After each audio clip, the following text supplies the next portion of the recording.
After a night with his mistress, he returned home to find divorce papers and an empty nursery. The neon lights of downtown Houston cast long shadows across the hotel parking lot as Dominic Harris adjusted his tie in the rearview mirror. At 35, he still carried the confidence of a man who believed the world owed him everything he wanted.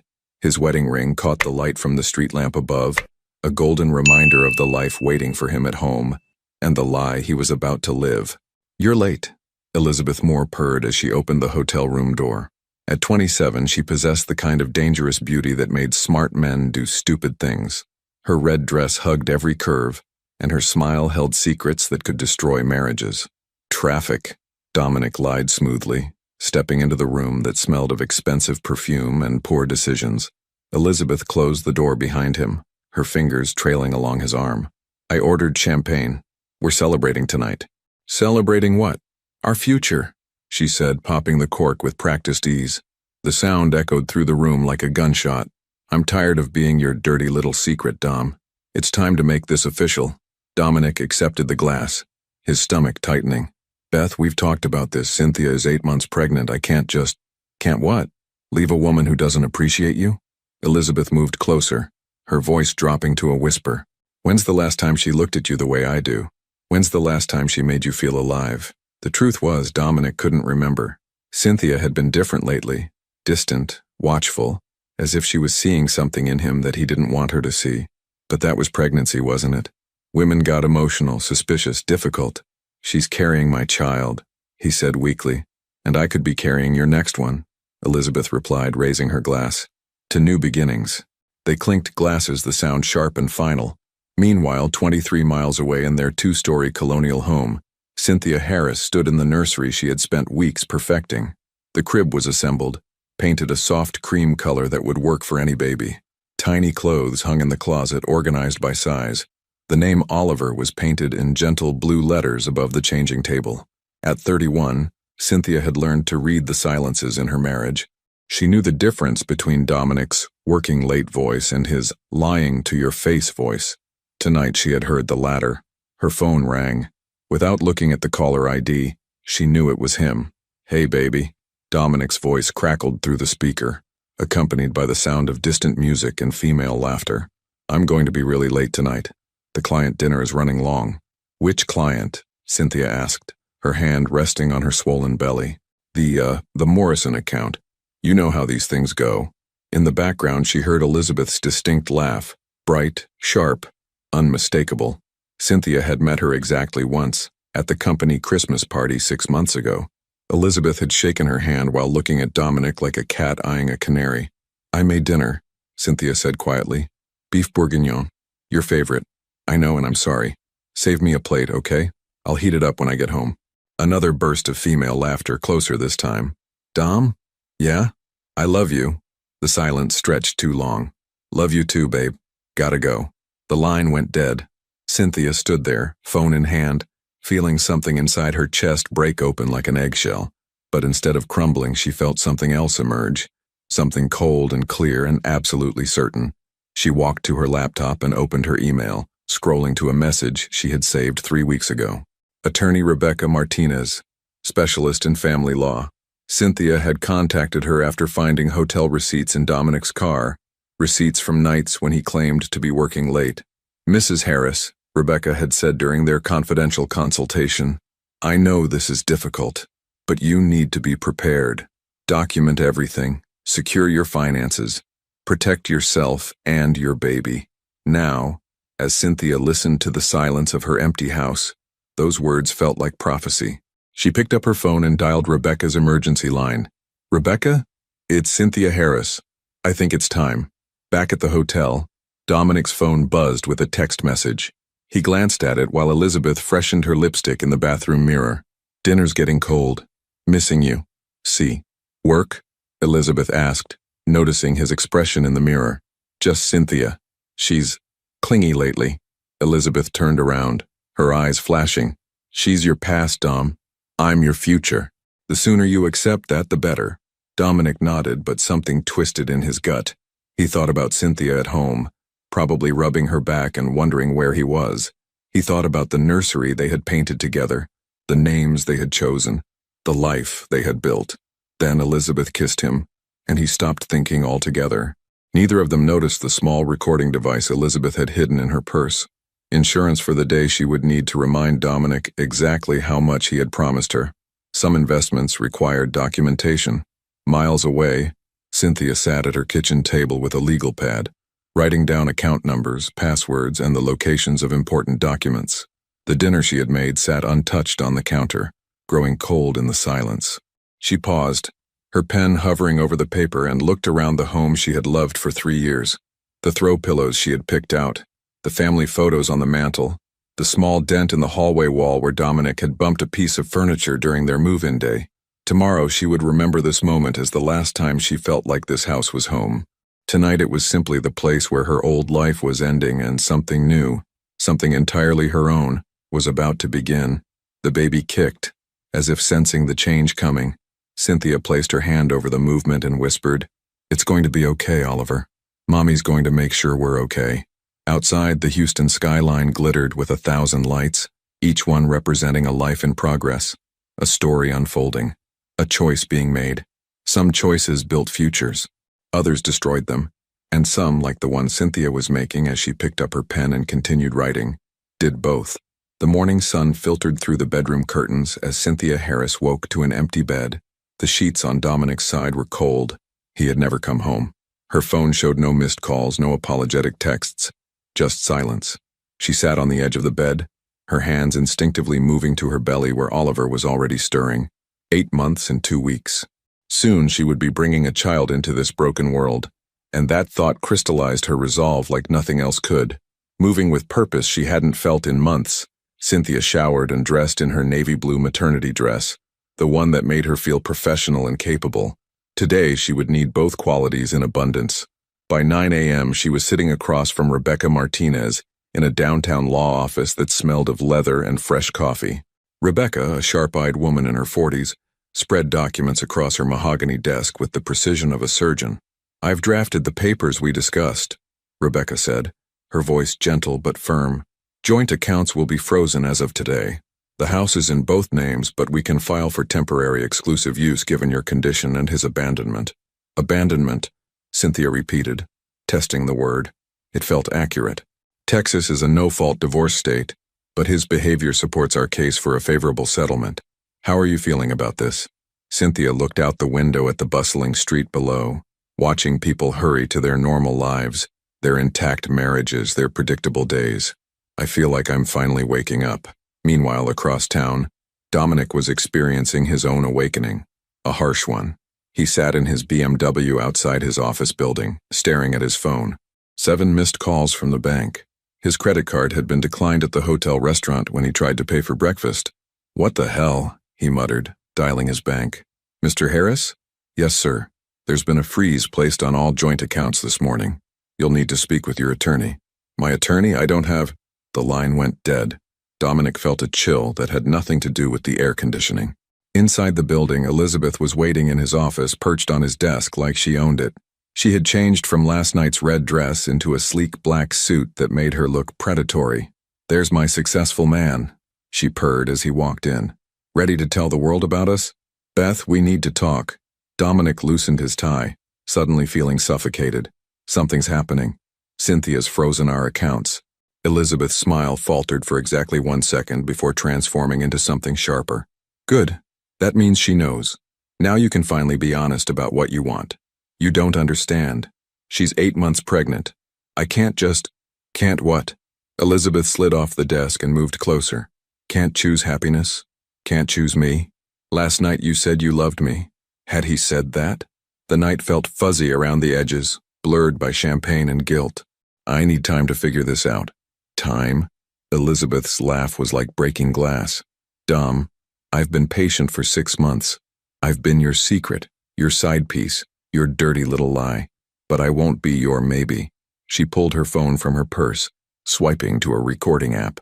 "Want to hear what you said last night about how your wife doesn't understand you? About how she's become cold and distant?"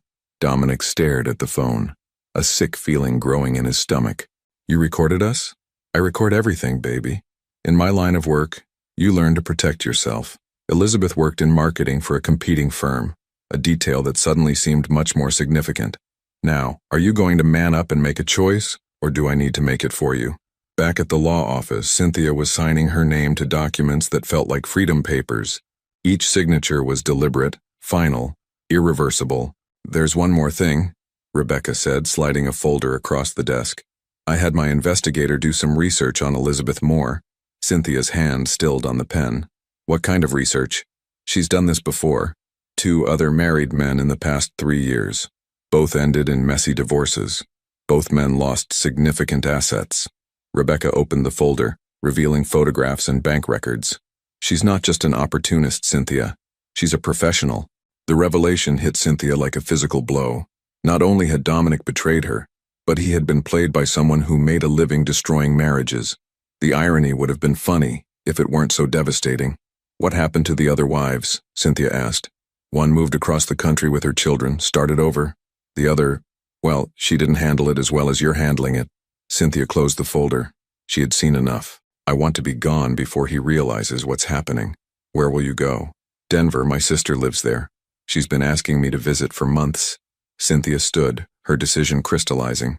I want to disappear completely. New life, new start. Rebecca nodded approvingly. I'll handle the service of papers. By the time he gets them, you'll be long gone. At 2 p.m., while Dominic was still arguing with bank representatives and Elizabeth was growing increasingly agitated, Cynthia was calmly packing a single suitcase. She chose practical items, maternity clothes, important documents, the ultrasound photos that showed Oliver's perfect profile. She paused at the nursery door, looking at the crib they had assembled together on a Sunday afternoon 3 months ago. Dominic had been so excited, talking about teaching Oliver to throw a baseball, to drive a stick shift, to be a real man. Now the empty crib looked like a monument to broken promises. Cynthia walked to the dresser and picked up the letter she had written at 5 a.m., when the house was dark and silent and honest. She placed it on Dominic's pillow, weighted down with her wedding ring, a 3-carat diamond that had once symbolized forever. The letter was short, direct, devastating. Dominic, you made your choice last night.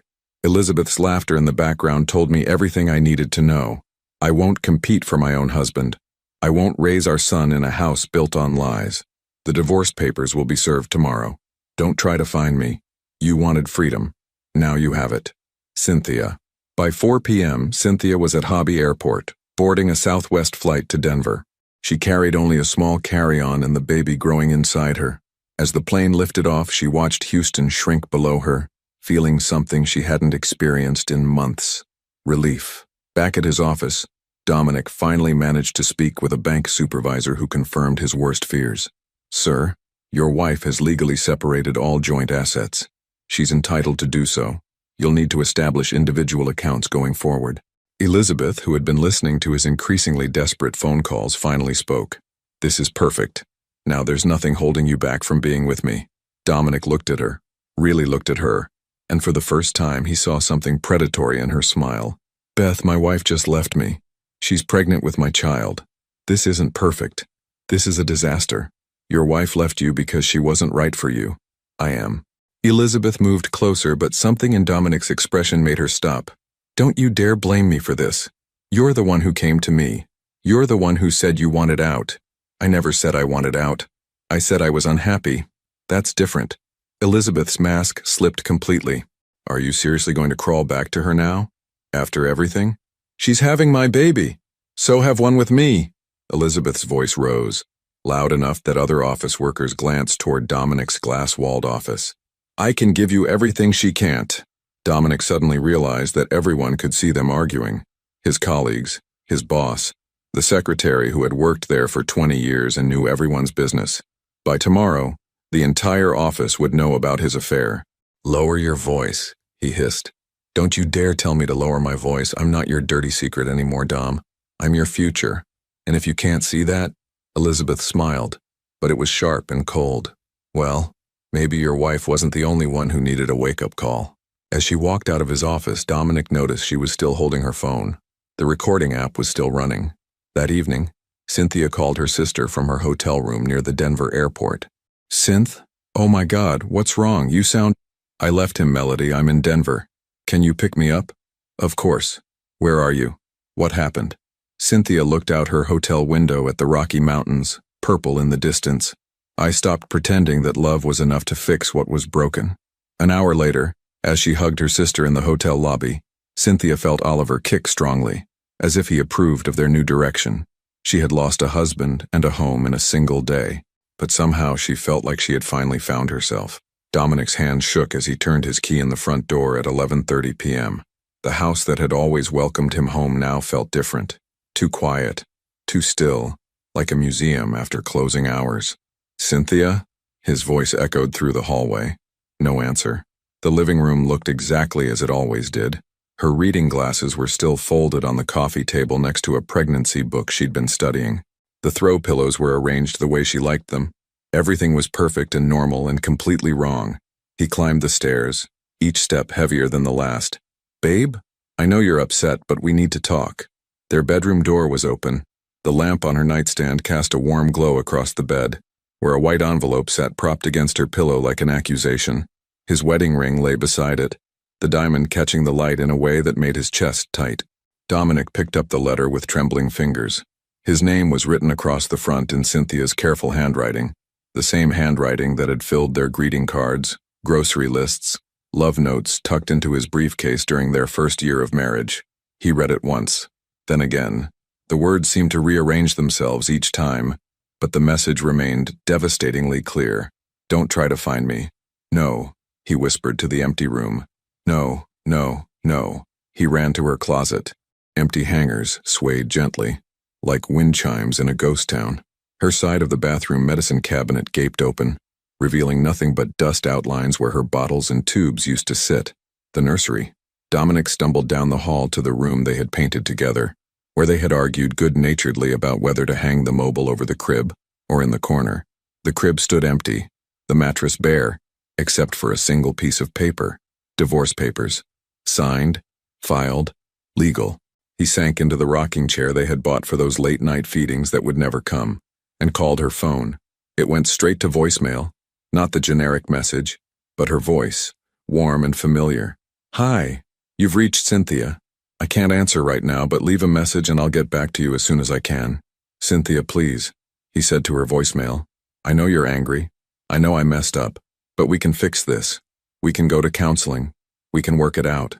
Please don't do this. Please don't take my son away from me." He called 5 more times. By the 3rd call, the voicemail was full. Across town, Elizabeth was pacing her apartment, still wearing the black suit from earlier, but with her hair disheveled and her makeup smeared. She had been calling Dominic for 3 hours, and each unanswered call made her more frantic. She had invested 6 months in this relationship, 6 months of hotel rooms and secret lunches and carefully planned encounters.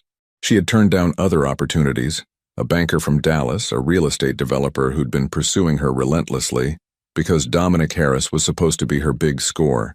Now his wife had outplayed them both. Elizabeth pulled out her laptop and began typing, her fingers flying across the keyboard with manic energy. "Dom, I know you're dealing with a lot right now, but we need to talk. What happened today changes everything.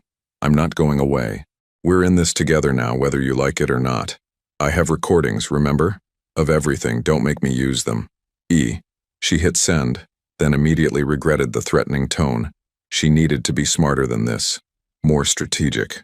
Her phone rang, finally, but instead of Dominic's name, the caller ID showed Marcus Williams, her ex-boss from 2 jobs ago, the married man who had left his wife for her, only to discover that Elizabeth had been documenting their affair to use against his company in a sexual harassment lawsuit.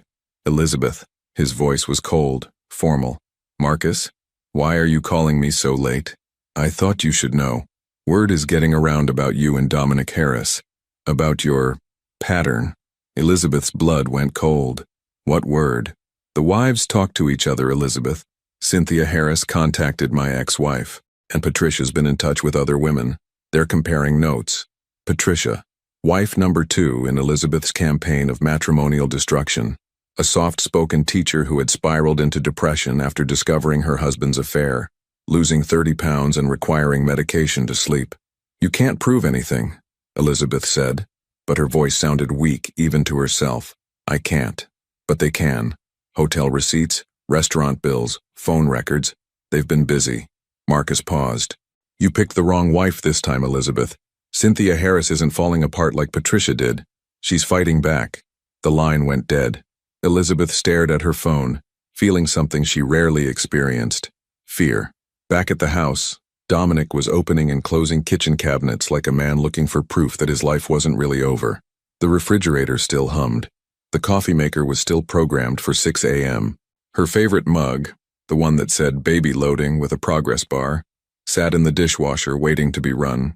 He found the beef bourguignon in the refrigerator covered with plastic wrap. A note was attached. "Your favorite. I made it with love. See." The irony hit him like a slap. While Cynthia was home cooking his favorite meal, he was in a hotel room with another woman, planning his future as if his wife and unborn child were nothing more than inconvenient obstacles. His phone buzzed. Elizabeth's text. Reading it, Dominic felt the last pieces of his denial crumble. She wasn't his lover. She wasn't his salvation. She was his blackmailer, and he had been too stupid and arrogant to see it. He called her back, and she answered on the first ring. "Dom? Thank God. Where have you been?" "She's gone, Elizabeth. My wife is gone. My son is gone. Are you happy now?" "I'm sorry she's gone, but I'm not sorry you're free. We can be together now." "Isn't that what we wanted?" "What we wanted?" Dominic laughed, but it sounded more like a sob. "I never wanted this. I wanted to have my cake and eat it too. I wanted to be married and single at the same time. I wanted to be a good husband and a cheating bastard simultaneously. Well, now you can just be with me. Don't you get it? I don't want to be with you. I wanted to sleep with you, but I never wanted to build a life with you. You were supposed to be temporary." The silence on the other end stretched so long that Dominic thought she had hung up. When Elizabeth finally spoke, her voice was different. Harder, colder. "Temporary," she repeated. "Interesting choice of words for someone who told me he loved me last night. I was drunk. I have it recorded.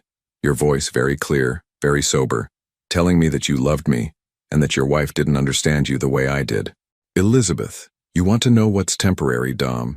Your comfortable little life, your reputation, your job. Because if you think you can use me and throw me away like I'm some kind of prostitute, you're about to learn how wrong you are. Are you threatening me? I'm educating you. See, while you were lying to your wife about working late, I was working. I was documenting everything.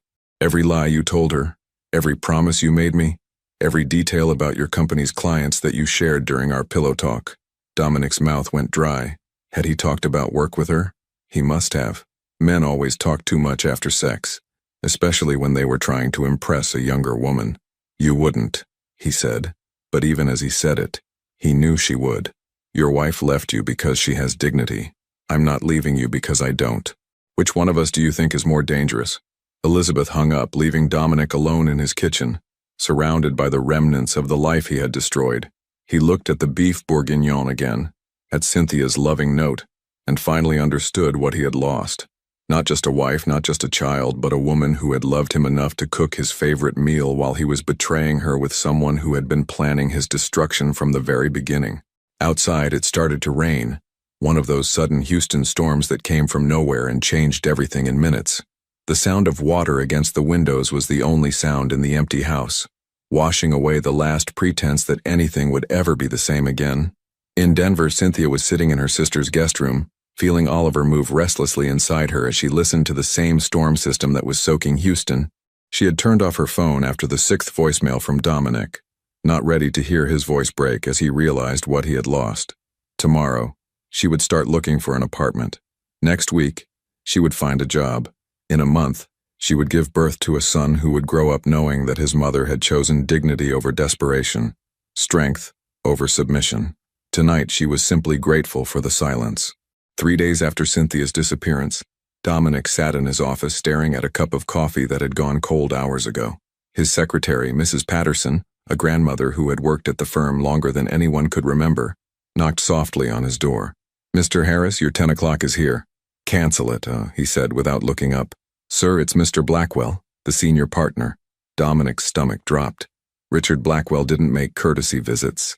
When the founding partner of Blackwell, Stone and Associates requested a meeting, careers either soared or ended. "Send him in." Blackwell entered with the quiet authority of a man who had built his law firm from nothing into a Houston powerhouse. At 62, he still commanded every room he walked into, his silver hair and custom suits giving him the appearance of someone who had never lost a case or made a poor decision. Dom. He sat down without being invited. We need to talk. If this is about the Morrison account, this is about Elizabeth Moore. Dominic felt his world tilt. Sir? Word travels fast in this city, especially when it involves one of my attorneys, and a woman who specializes in seducing married men.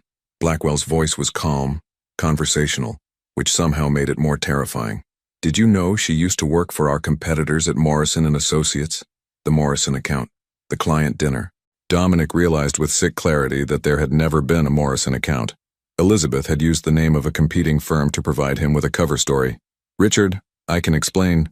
Can you? Because I've spent the last 48 hours doing damage control. Your wife's attorney called our biggest client yesterday. Apparently, Mrs. Harris is concerned that privileged information might have been compromised during your relationship. Dominic's mouth went dry. Cynthia called your clients? No, her attorney did. Very professionally, very discreetly. Just checking to make sure their confidentiality hadn't been breached. Blackwell leaned forward. Dom, I've known you for 8 years. I promoted you. I trusted you with my most important cases. Please tell me you didn't discuss client matters with this woman. The truth was, Dominic couldn't remember what he had discussed with Elizabeth. Those hotel room conversations were a blur of wine and ego-stroking and post-coital confessions. Had he mentioned the Peterson merger, the Rodriguez real estate deal? He honestly didn't know. I need to think. You need to resign. The words hit Dominic like a physical blow. Richard, please. My wife just left me. I'm about to be a father. I need this job, and I need to protect this firm. Your personal life has become a liability we can't afford. Blackwell's tone softened slightly. I'm not firing you, Dom. I'm giving you the chance to leave with dignity. Take a month to get your affairs in order. We'll say you're taking time off for family reasons. A month? And then what? Then you find another job, preferably in another city. After Blackwell left, Dominic sat in his office feeling like a man watching his life burn down in real time. His marriage was over. His career was ending. His unborn son was 1,000 miles away. His phone buzzed with a text from Elizabeth. Dinner tonight? I have news that will make you very happy. Meanwhile, in Denver, Cynthia was sitting in a sunny cafe near her sister's house, sipping decaf and reviewing apartment listings on her tablet. At 35 weeks pregnant, she moved more slowly than she used to, but her mind felt clearer than it had in months. This one looks nice, Melody said, pointing to a 2-bedroom unit with a mountain view. The school district is excellent, and it's only 15 minutes from my place. Cynthia circled the listing. Her sister looked so much like her. The same dark hair, the same green eyes. But Melody had something Cynthia was just beginning to rediscover. Lightness. The ability to laugh without calculating the cost. Have you thought about what you'll tell Oliver about his father? Melody asked gently. The truth. Age appropriately, but the truth. That his father made choices that hurt people, and that sometimes loving someone means protecting them from those choices. And if Dominic fights for custody? Cynthia had been dreading this question for 3 days. Then we'll deal with it legally, but he'd have to find us first. Her phone rang. A Denver number she didn't recognize. Hello? Mrs. Harris? This is Dr. Jennifer Reeves at Presbyterian St. Joseph Hospital. I'm calling to confirm your appointment for next Tuesday. I'm sorry? Your OB/GYN appointment? Your sister called yesterday and explained your situation. We have an opening with Dr. Martinez if you'd like to transfer your care here. Cynthia looked at Melody, who was suddenly very interested in her coffee cup. You called a doctor? You're 8 months pregnant, Cynth. You need prenatal care. For the first time since leaving Houston, Cynthia felt tears welling up. Not from sadness, but from the overwhelming realization that she wasn't alone. Yes, she said to Dr. Reeves. I'll take the appointment.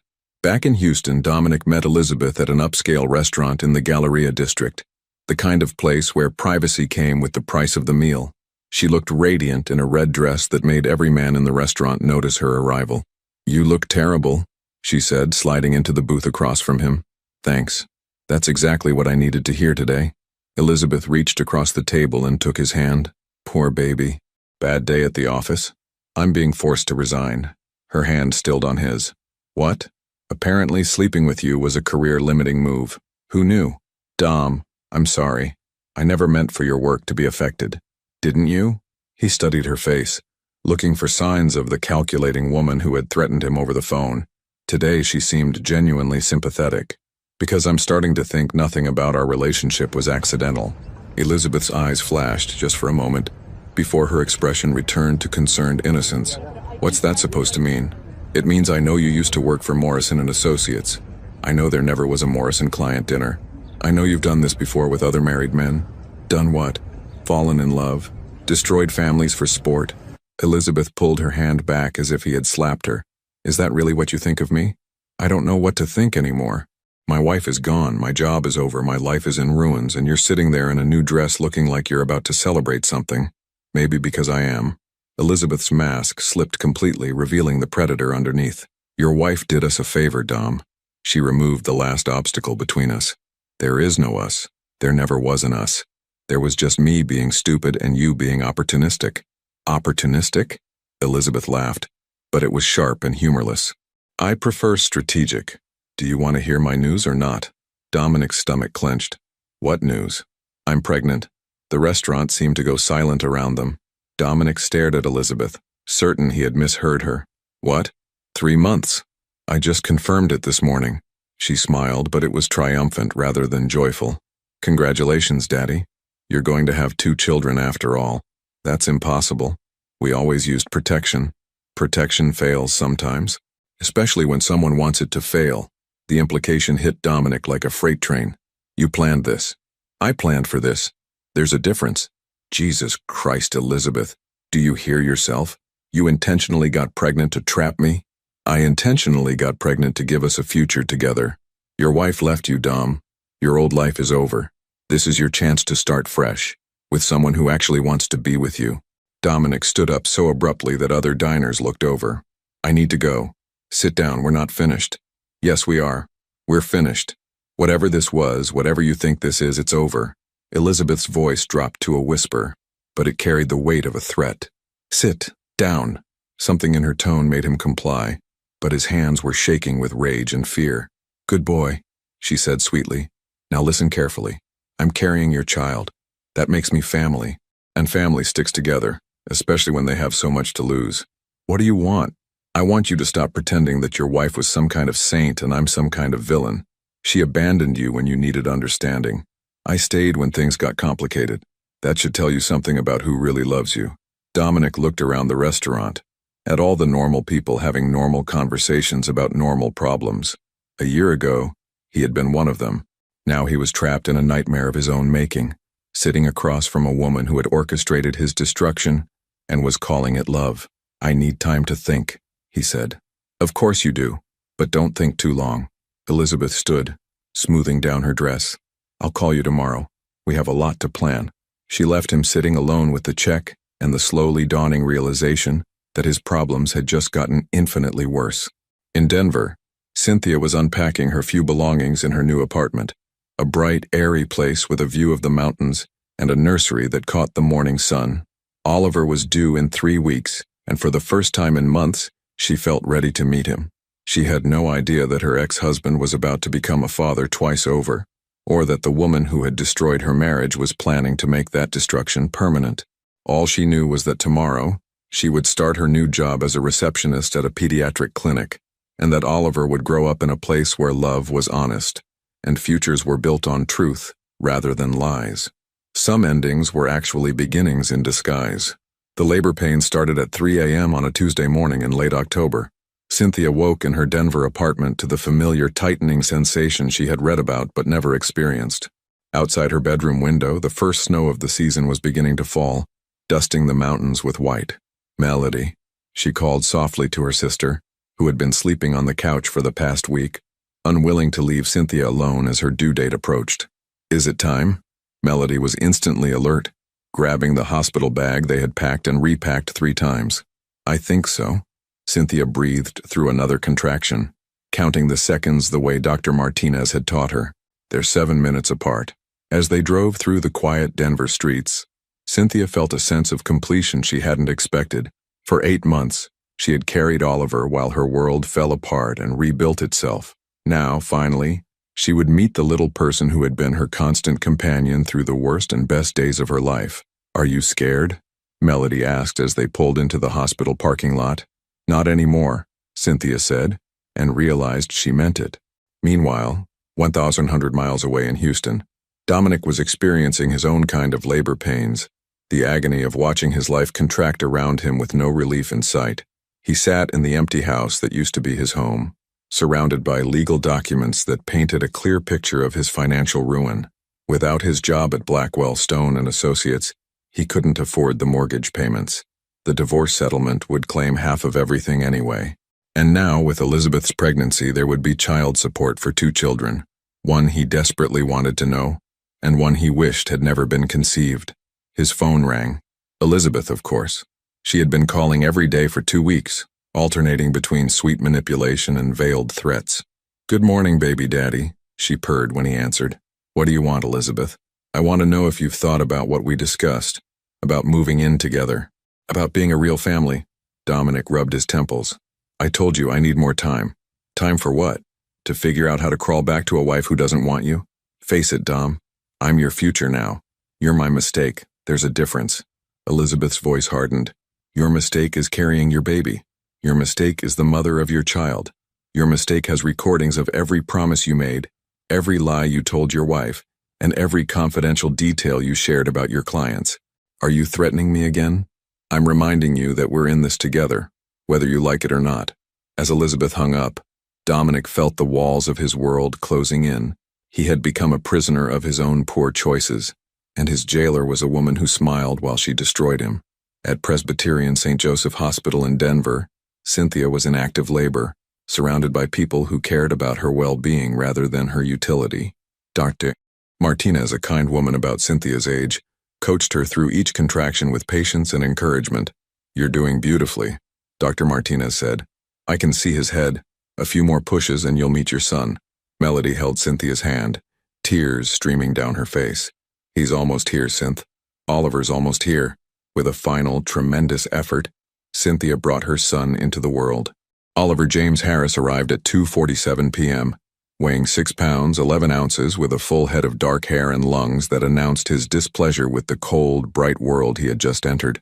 "He's perfect," Dr. Martinez said, placing the squirming baby on Cynthia's chest. "Absolutely perfect."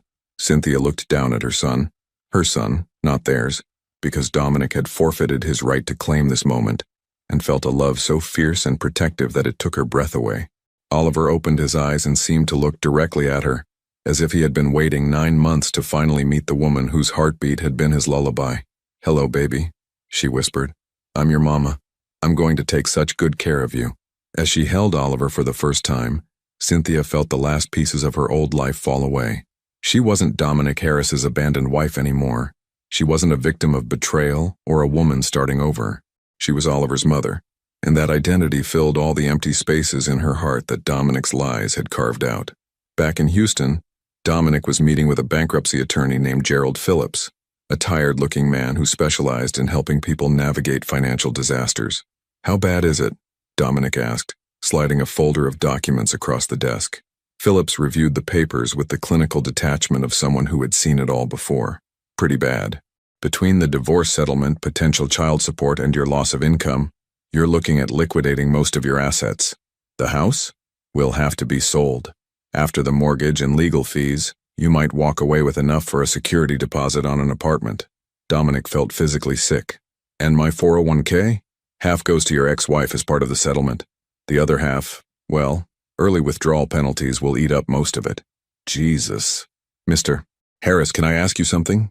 Off the record?" Dominic nodded. Was it worth it? The question hit harder than any legal document or financial projection. Was 6 months of hotel rooms and stolen afternoons worth losing everything he had built over 15 years of marriage and career? "No," Dominic said quietly. "It wasn't worth any of this." That evening, as snow continued to fall outside the Denver hospital, Cynthia sat in her private room holding Oliver while Melody took pictures with her phone. The baby was nursing peacefully, his tiny fingers wrapped around Cynthia's thumb with surprising strength. "Have you thought about what you'll tell people when they ask about his father?" Melody asked. "I'll tell them he has the only parent he needs," Cynthia said, stroking Oliver's soft hair. "Some children have 2 parents who love them. Some have 1 parent who loves them enough for 2. And some have 2 parents who are too busy destroying each other to love anyone. Do you think Dominic will try to find you?" Cynthia considered this. She had made it deliberately difficult, changed her phone number, used her maiden name on all the apartment paperwork, even gotten a post office box instead of using her real address. But determined people could always find ways to locate someone if they really wanted to. Maybe. But if he does, it will have to be through lawyers and courts and official channels. I won't make it easy for him to waltz back into our lives when it's convenient. And if he wants to be part of Oliver's life, then he'll have to prove he's changed, that he's capable of putting someone else's needs ahead of his own desires, that he can be trusted. Cynthia looked down at her sleeping son. And frankly, I don't think he can. Meanwhile, in Houston, Elizabeth was having dinner with her mother, Gloria Moore, at an expensive steakhouse downtown. Gloria, a sharp-eyed woman in her late 50s, had raised Elizabeth to view relationships as business transactions and men as investments with varying rates of return. "So this Harris man," Gloria said, cutting her filet with surgical precision, "he's unemployed now? Temporarily. He's very well connected in the legal community. Darling, unemployed lawyers are like unemployed actors. There are thousands of them, and most will never work again." Elizabeth shifted uncomfortably. "He'll find something. And his wife? She's definitely out of the picture?" "Completely. She moved to Colorado and filed for divorce." Gloria smiled approvingly. "Good. Wives have a way of complicating things. But tell me about his assets." "Well, there's the house, which will be sold to pay for the divorce. And his savings, which will be split with the ex-wife. And his earning potential, which is currently zero." Elizabeth realized where this conversation was heading. "Mother, I'm not a gold digger." "Of course you are, sweetheart, we all are. The only question is whether you're mining in the right location." Gloria leaned forward. "This man has cost you your reputation, your social standing, and potentially your career. What exactly has he given you in return?" "A baby. Babies can be had from much more solvent fathers." Elizabeth felt a chill that had nothing to do with the restaurant's air conditioning. "Are you suggesting I'm suggesting you consider your options while you still have them. You're 3 months pregnant, not 3 years married. Cut your losses." That night, Elizabeth lay awake in her apartment, one hand on her still flat belly, thinking about her mother's words. She had always prided herself on being strategic, on choosing her targets carefully, but Dominic Harris was turning out to be fool's gold, shiny on the surface but worthless when subjected to pressure. Maybe it was time to cut her losses. Maybe it was time to find a man whose life she could improve rather than someone whose life she had destroyed. In Denver, Cynthia was learning to nurse Oliver in the quiet darkness of her hospital room, marveling at how quickly she had adapted to this new rhythm of need and fulfillment. Outside, the snow was still falling, covering the city in clean white silence. For the first time in almost a year, Cynthia felt genuinely hopeful about the future. She had a healthy son, a supportive family, and a job waiting for her when she was ready to return to work. She had traded a husband who betrayed her for a child who would love her unconditionally. It seemed like a very good trade. As she drifted off to sleep with Oliver in her arms, Cynthia whispered a prayer of gratitude for the courage to leave, the strength to start over, and the wisdom to know that sometimes losing everything is the only way to discover what really matters. In Houston, Dominic sat alone in his empty house, staring at his phone and wondering if he had the courage to try calling Cynthia one more time. He knew she had probably changed her number. He knew she didn't want to hear from him. But somewhere out there, his child was about to be born, and he was going to miss it because of choices that seemed increasingly incomprehensible with each passing day. He never made the call. Some moments, once lost, could never be recovered. 2 months after Oliver's birth, Cynthia had settled into the rhythm of single motherhood with a grace that surprised even her. Her Denver apartment had transformed from a temporary refuge into a real home. Baby toys scattered across the living room, tiny clothes hanging on a drying rack by the window, and the sweet scent of formula and baby powder that seemed to cling to everything. Oliver was thriving. At 8 weeks old, he had already outgrown his newborn clothes and developed a personality that swung between angelic contentment and dramatic indignation when his needs weren't met immediately. Cynthia found herself talking to him constantly, narrating their daily routines as if he were the most fascinating conversationalist she'd ever encountered. "And now we're going to make breakfast," she told him as he lay in his bouncy seat, watching her move around the kitchen with serious, dark eyes that reminded her of her own father. "Not the fancy brunches Daddy used to make on Sundays, but scrambled eggs are perfectly respectable." She had returned to work at the pediatric clinic 3 weeks ago, and Dr. Sarah Chen, the head pediatrician, had become both a boss and an unexpected mentor. The work was satisfying in a way her previous job at the insurance company had never been. Here, she was helping parents navigate the small crises and large fears that came with raising children. "You're a natural with the anxious mothers," Dr. Chen had told her yesterday. "They trust you immediately. Maybe because I understand what it's like to feel like you're doing everything wrong," Cynthia had replied. Now, as she prepared Oliver's morning bottle, her phone rang. She didn't recognize the Houston number, but something made her answer. "Cynthia, it's Rebecca Martinez, her attorney." Cynthia's stomach tightened. "Rebecca, is everything okay? I wanted to give you a heads up. Dominic's attorney contacted me yesterday. He's asking for information about your whereabouts." Cynthia sank into her kitchen chair, Oliver gurgling happily in his seat, oblivious to the tension that had suddenly filled the room. "What kind of information?" "Nothing specific. Just general questions about whether you're still in Texas, whether you've established residence elsewhere. I didn't provide anything, of course, but I thought you should know he's looking for you." "Why now?" "I'm not sure, but there's something else you should know. Word is getting around Houston legal circles that Dominic's in serious financial trouble. House is going into foreclosure.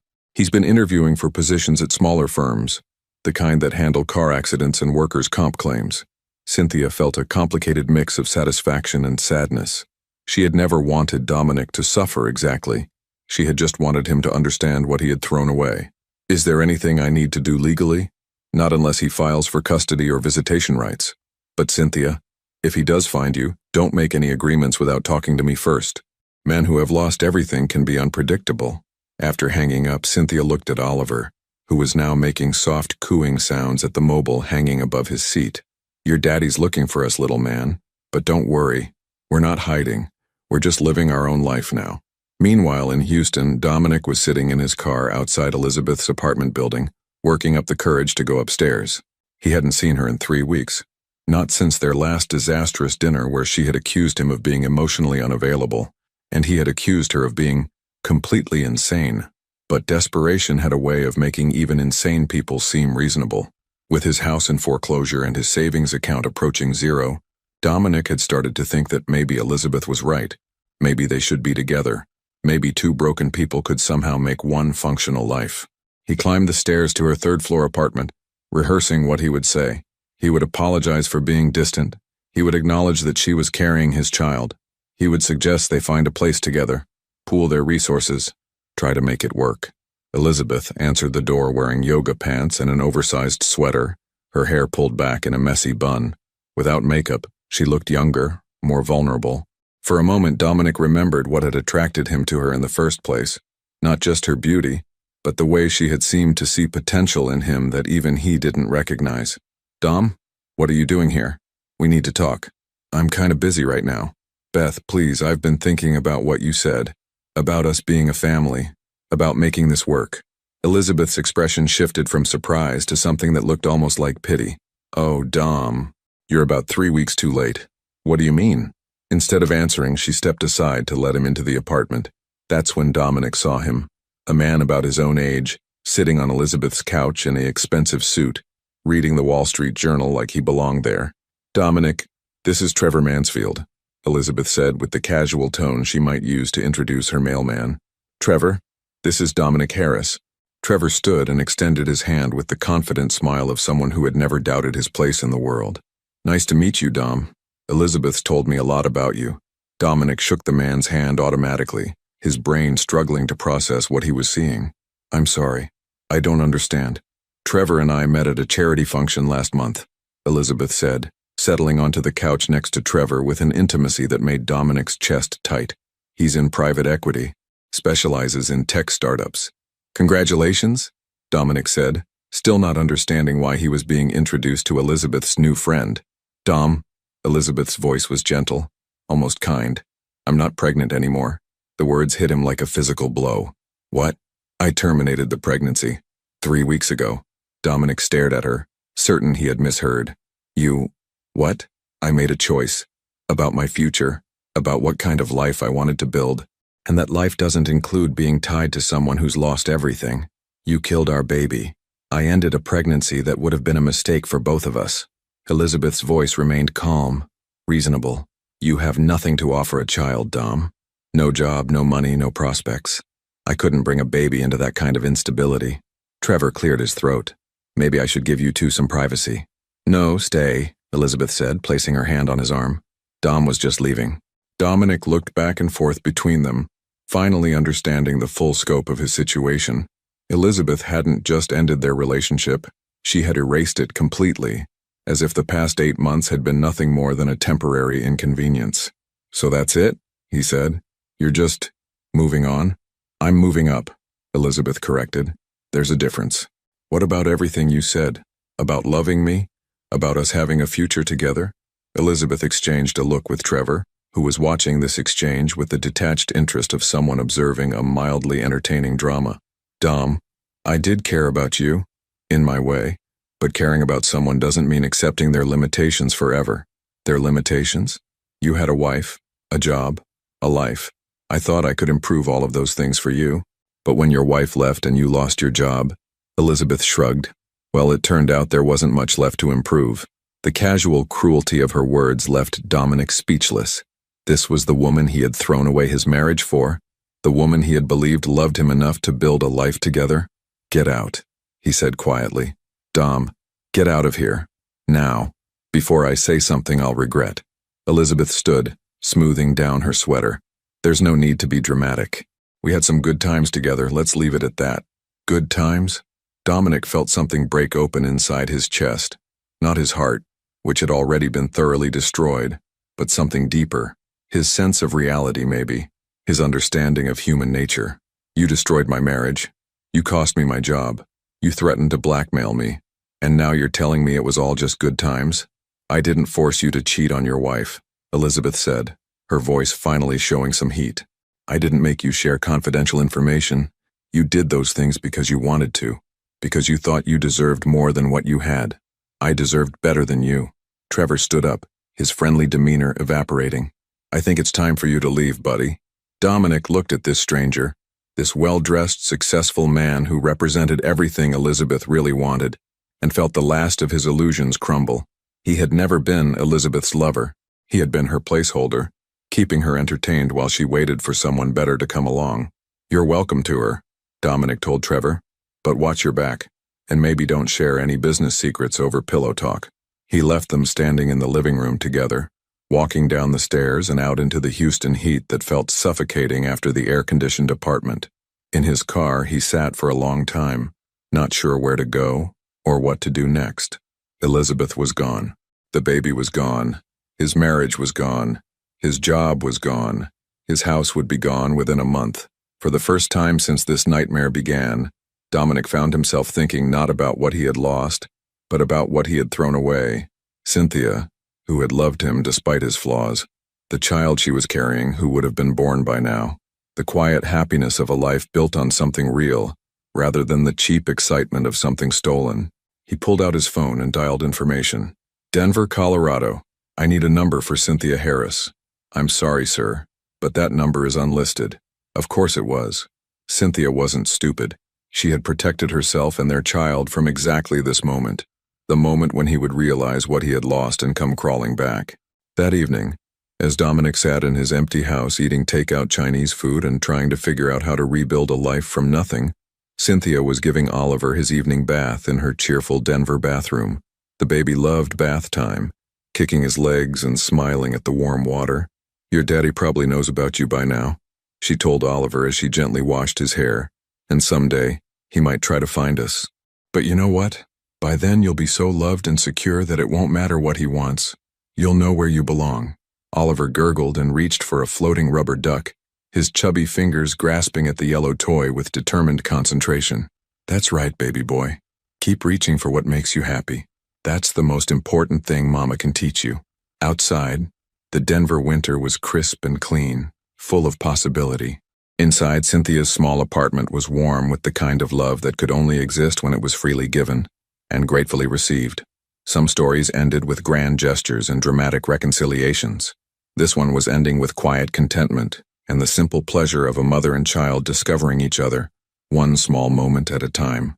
It was, Cynthia thought as she wrapped Oliver in a soft towel, exactly the ending they both deserved.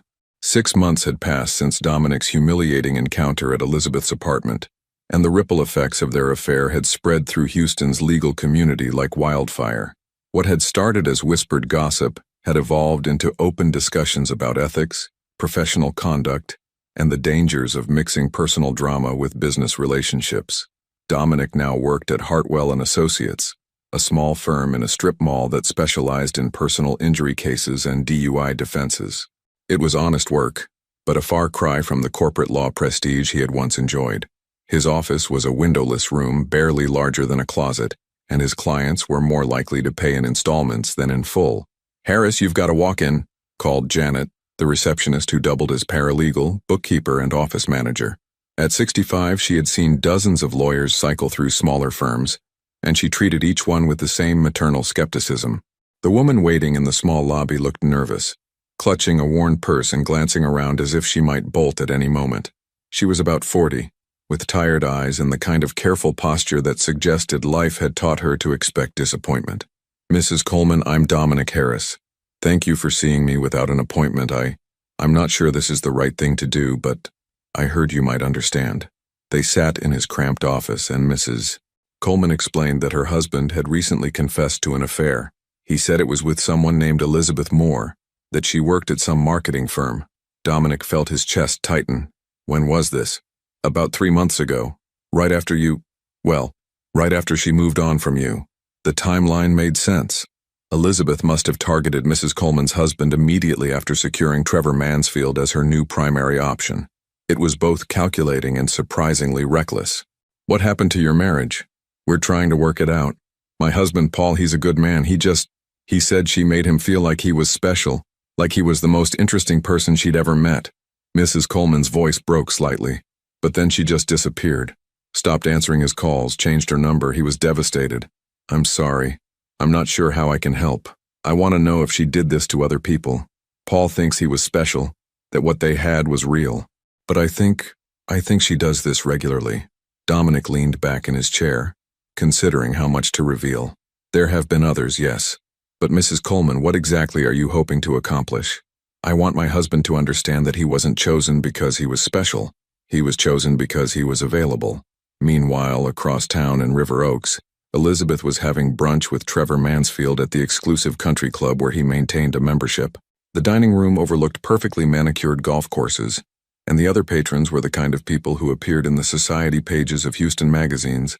Elizabeth looked stunning in a white sundress that showed off her tan and her figure.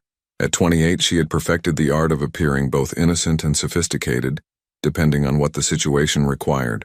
"The Blackwood Foundation Gala is next month," Trevor was saying as he cut into his eggs Benedict. "I thought you might like to attend with me." "I'd love to," Elizabeth replied, though privately she was calculating how much visibility the position would provide and whether it would help establish her as Trevor's serious girlfriend.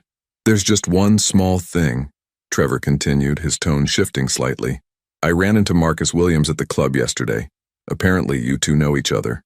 Elizabeth's hand paused on her mimosa glass. Marcus Williams, her previous relationship, the one that had ended badly when his wife had discovered their affair. She had moved on quickly after that, but Houston's social circles were smaller than she had anticipated. "Marcus and I dated briefly last year," she said carefully. "After his divorce, it didn't work out. He mentioned that. He seemed surprised to hear we were together." "Surprised how?" Trevor studied her face. "He suggested that you have a pattern of getting involved with men who are going through difficult times. Said I should be careful." Elizabeth felt a familiar chill of recognition, the moment when her carefully constructed image began to crack. "Trevor, Marcus was bitter after our breakup. He wanted something more serious than I was ready for." "Of course." Trevor nodded, but something in his expression had shifted. "I just wanted to mention it." After brunch, Elizabeth drove home feeling unsettled. Houston was supposed to be a big enough city to avoid these kinds of complications, but the upper-class social circles she targeted were surprisingly interconnected. She called her mother as soon as she got to her apartment. "There's a complication," she said when Gloria answered. "What kind of complication?" "Trevor's friends are starting to talk about my dating history." "Which friends?" "Marcus Williams, for one, and probably others." Gloria was quiet for a moment. "Elizabeth, how many men in Houston's business community have you been involved with?" "It's not that many. 4, maybe 5. "In how long?" 3 years. Sweetheart. Even in a city the size of Houston, that's enough to create a reputation. Elizabeth sank onto her couch, the weight of her choices finally becoming clear. She had been so focused on individual relationships that she hadn't considered the cumulative effect of her pattern. What do I do? You have 2 choices. You can try to marry Trevor quickly before the gossip gets worse, or you can cut your losses and start fresh somewhere else. I don't want to start over again. Then you'd better hope Trevor values what you bring to his life more than he values what his friends think. In Denver, Cynthia was enjoying the kind of ordinary Saturday afternoon that had once seemed boring, but now felt like a luxury. Oliver, now 8 months old, was sitting in his high chair, systematically demolishing a banana while she cleaned the breakfast dishes. Her phone rang, a Houston number she didn't recognize. Hello? Cynthia, this is Janet Coleman. I got your number from, well, it's complicated, but I think we have something in common. I'm sorry, I don't understand. My husband had an affair with Elizabeth Moore. I heard that your ex-husband, that she was involved in your divorce too. Cynthia sat down heavily at her kitchen table. Mrs. Coleman, I'm not sure what you're hoping to accomplish. I just want to understand. Was she planning this? Did she target married men deliberately? I think she did what felt right for her at the time, Cynthia said carefully. But Mrs. Coleman, I've moved on from all of that. I have a new life now. I'm trying to move on too. But my husband keeps talking about her like she was the love of his life, like their connection was special. Cynthia looked at Oliver, who was happily making a mess with his breakfast, and felt a wave of gratitude for the distance she had put between herself and all that drama. Mrs. Coleman, the best thing you can do is focus on your marriage, not on her. Whatever Elizabeth is or isn't, whatever she did or didn't plan, none of that matters as much as whether you and your husband can rebuild trust. Do you think that's possible? After something like this? I think every marriage is different. Mine couldn't survive it, but that doesn't mean yours can't. After hanging up, Cynthia lifted Oliver from his high chair and carried him to the sink to clean his sticky fingers. He babbled happily as she washed his hands, his chubby legs kicking with excitement. The phone call had been a reminder of the life she had left behind, the complicated web of hurt and betrayal and second-guessing that came with trying to understand why people made the choices they made. But understanding wasn't the same as healing, and sometimes the most powerful thing you could do was simply refuse to let someone else's choices define your future. Back in Houston, Elizabeth was discovering that reputation was like credit, easy to damage and hard to repair. Over the next few weeks, she noticed subtle changes in how people responded to her. Invitations that didn't come, conversations that stopped when she approached, the kind of social freeze-out that happened slowly and then all at once. Trevor was still seeing her, but less frequently. Their conversations had become more careful, more polite. The easy intimacy they had shared was being replaced by the kind of formal politeness that signaled the beginning of the end. Elizabeth realized with growing panic that she had made a critical error. She had been so focused on managing individual relationships that she had forgotten that all relationships existed within a larger social context.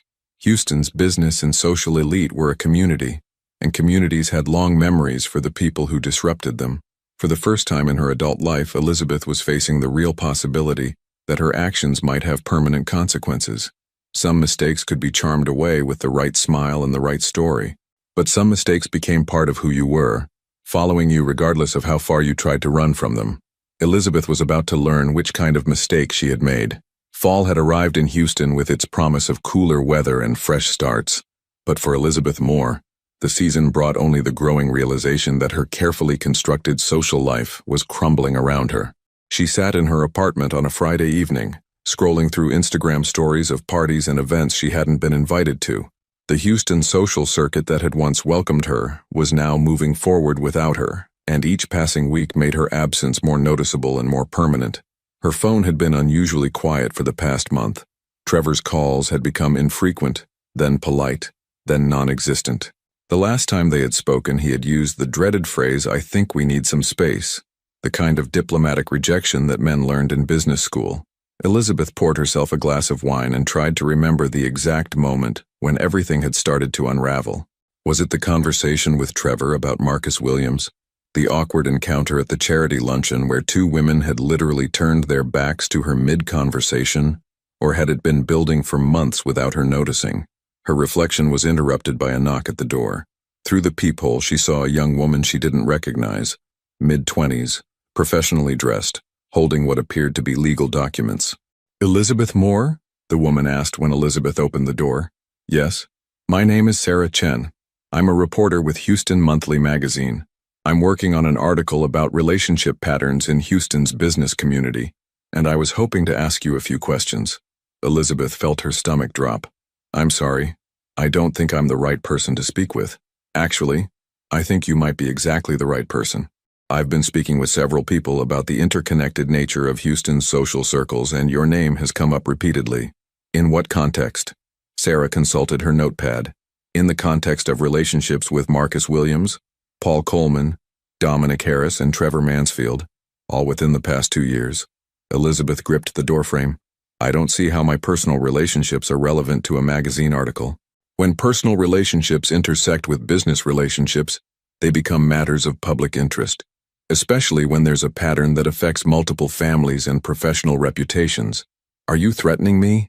I'm offering you the opportunity to tell your side of the story. The article is being written regardless.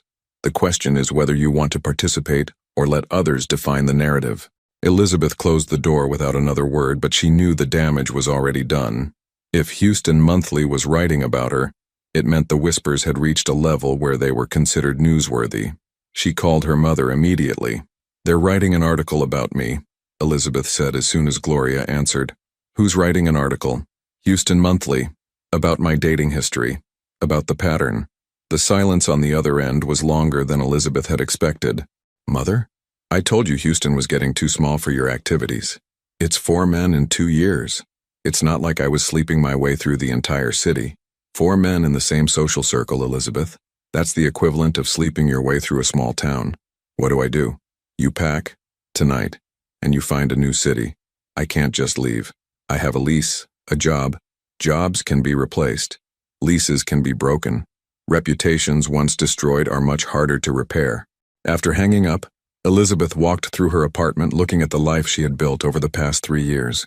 The expensive furniture, the carefully curated artwork, the closet full of designer clothes that had been purchased with the credit cards of men who had wanted to make her happy. It had all felt so sophisticated, so adult. She had convinced herself that she was simply taking advantage of opportunities that presented themselves. Men wanted to spoil her. Why shouldn't she let them? If their marriages were unhappy, wasn't she providing a service by giving them excitement and attention? But looking at her empty Friday night, her silent phone, and the prospect of packing up her life to start over in a new city, Elizabeth began to understand the true cost of her choices. Meanwhile, in Denver, Cynthia was experiencing her own Friday evening, but hers was filled with the comfortable chaos of single motherhood.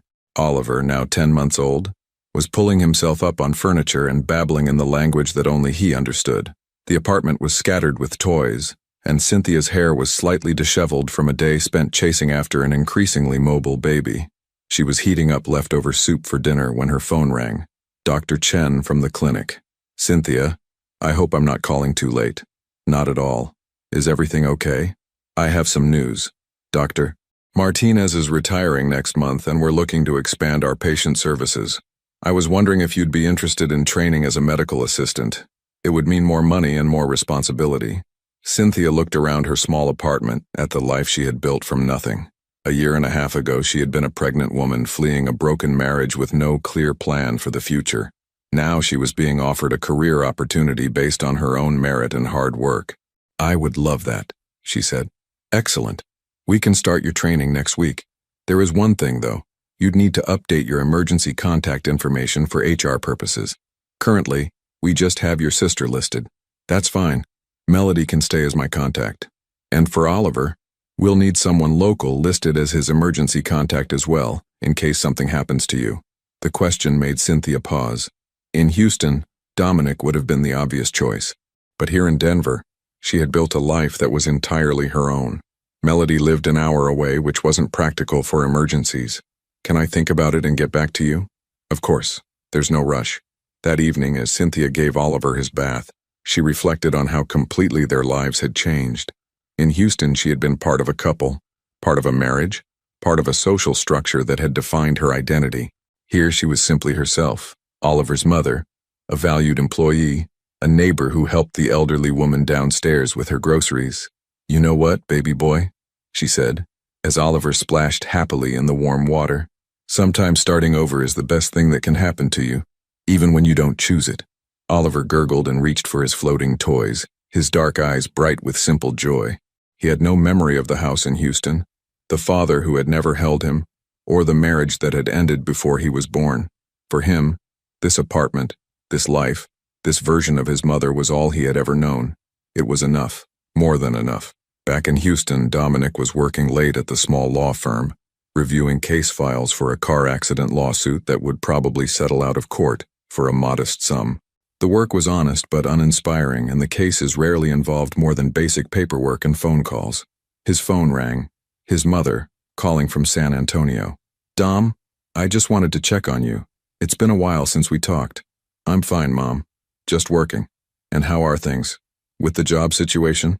Dominic's parents knew about the divorce, but he had never told them the specific reasons why Cynthia had left or how he had lost his position at Blackwell Stone and Associates. As far as they knew, the marriage had simply grown apart, and his career change had been voluntary. "The job is fine. Different from what I was doing before, but fine." "And have you heard from Cynthia? About the baby?" This was the question Dominic had been dreading. His mother had been excited about becoming a grandmother, and explaining Oliver's absence from their lives required admitting to failures he wasn't ready to discuss. "Cynthia and we're not in contact right now, Mom." "What does that mean?" "Dominic, that's your son. I know what he is." "Then why aren't you fighting for him?" "Because I destroyed my marriage for a woman who didn't even want me," Dominic thought but didn't say. "Because I made choices that can't be undone, and Cynthia has every right to protect herself and our son from the mess I created." "It's complicated," he said instead. "Children aren't complicated, Dom. They need their fathers." After hanging up, Dominic sat in his empty office, surrounded by files about other people's problems, other people's mistakes, other people's attempts to rebuild after disaster. He thought about Oliver, who would be walking soon, maybe saying his first words. He thought about Cynthia, who had been strong enough to leave when staying would have meant accepting an unacceptable situation. And he thought about Elizabeth, who had taught him that wanting something didn't justify taking it, and that some prices were too high to pay, even when you didn't realize you were paying them until the bill came due. In her apartment, Elizabeth was packing methodically, folding clothes into suitcases and bubble-wrapping picture frames. She had made her decision. Dallas was only 4 hours away, big enough to disappear into, prosperous enough to offer opportunities. But as she packed, she found herself thinking not about the future, but about the past, about the moment she had first seen Dominic at that company Christmas party, married and stable and ripe for the kind of attention she specialized in providing. It had seemed so simple then. Men wanted excitement. She provided excitement. Everyone got what they needed. She hadn't considered the wives, the children, the families that would be affected by her pursuit of what she wanted. She hadn't thought about the fact that Houston's business community was essentially a small town where everyone eventually knew everyone else's business. Most importantly, she hadn't considered that her own choices would eventually isolate her from the very community she had been trying to infiltrate. Some lessons, Elizabeth realized as she taped up another box, could only be learned through experience. And some experiences came with consequences that followed you regardless of how far you ran from them. But running was what she knew how to do, so she packed and planned and prepared to start over once again. Older, maybe wiser, but still fundamentally unwilling to examine the pattern that had brought her to this point. Some people learned from their mistakes. Others simply moved to new cities and hoped for different results from the same choices. Elizabeth had always been better at geography than introspection. 3 months into her Dallas exile, Elizabeth Moore had secured a position at a prestigious marketing firm in the Arts District and a sleek apartment overlooking Clyde Warren Park. From the outside, it appeared she had successfully reinvented herself once again. New city, new job, new social circles that knew nothing about her Houston history. But old patterns, Elizabeth was discovering, had a way of asserting themselves regardless of geography. She stood at her bathroom mirror on a Tuesday morning, applying lipstick with the precision of someone preparing for battle. Today was the day she planned to make her move on James Whitmore, the married partner at Hamilton and Associates, who had been showing interest in her since she'd started at the firm. "Morning, Elizabeth," James said as she passed his office, his wedding ring catching the morning light streaming through the floor-to-ceiling windows. "Good morning, Mr. Whitmore." I have those campaign revisions you requested. Excellent. Would you mind bringing them to lunch? I know a quiet place where we can discuss them properly. Elizabeth smiled, the expression carefully calibrated to suggest professional enthusiasm, with just a hint of personal interest. I'd be happy to. As she walked back to her desk, Elizabeth felt the familiar thrill of the chase, the intoxicating sense of power that came from knowing she could make a married man risk everything for her attention. The fact that James had 2 teenage daughters and a wife who taught yoga at the community center didn't factor into her calculations. Those were his problems to manage, not hers. But even as she planned her strategy, a small voice in the back of her mind reminded her how the Houston situation had ended. The isolation, the whispers, the professional embarrassment of having to flee in the middle of the night. She pushed the thought away. Dallas was different, bigger, more anonymous, with social circles that didn't overlap the way they did in Houston's business community. Meanwhile, 925 miles away in Denver, Cynthia was experiencing her own professional milestone. She walked through the pediatric clinic wearing scrubs for the first time, a medical assistant badge clipped to her pocket, feeling a sense of accomplishment that had nothing to do with anyone else's opinion of her. Ready for your first day in your new role? Dr. Chen asked as Cynthia reviewed the morning's patient schedule. More than ready. Cynthia had completed her certification program while working part-time and caring for Oliver, a juggling act that had tested her limits, but proven to herself what she was capable of achieving. Her first patient was a worried mother with a fussy 6-month-old baby. As Cynthia took the infant's vital signs and gently reassured the anxious parent, she felt the deep satisfaction that came from work that mattered. Is it normal for him to cry this much at night? The mother asked, dark circles under her eyes revealing the exhaustion that came with new parenthood. It can be, Cynthia said gently. Every baby is different, but let's go through some strategies that might help with his sleep routine. As she talked the mother through various soothing techniques, Cynthia realized she was drawing not just from her training, but from her own experience with Oliver. The long nights, the uncertainty, the constant worry about whether she was doing everything right, all of it had given her a perspective that couldn't be learned from textbooks. After the appointment, Dr. Chen pulled her aside. That was beautifully handled. The mother left here feeling supported rather than judged. That's a rare gift. I remember what it was like to feel like I was doing everything wrong, Cynthia replied. That evening, as she picked up Oliver from the daycare center at the clinic, Cynthia felt a profound sense of gratitude for the life she had built. Oliver, now almost a year old, toddled toward her with unsteady steps and threw his chubby arms around her legs. "Mama," he said clearly, and Cynthia's heart swelled with the pure joy of being the center of someone's universe. They walked home through the Denver streets as the sun set behind the Rocky Mountains, Oliver chattering in his mixture of real words and made-up language, while Cynthia pointed out dogs and flowers and airplanes overhead. At home, as she prepared Oliver's dinner, her phone rang. Rebecca Martinez, her attorney. "Cynthia, I wanted to give you an update. Dominic's attorney reached out again about establishing visitation rights." Cynthia's hand stilled on the jar of baby food she was opening. "What kind of visitation?" "Nothing formal yet. I think he's testing the waters to see if you'd be open to some kind of arrangement." "What did you tell them?"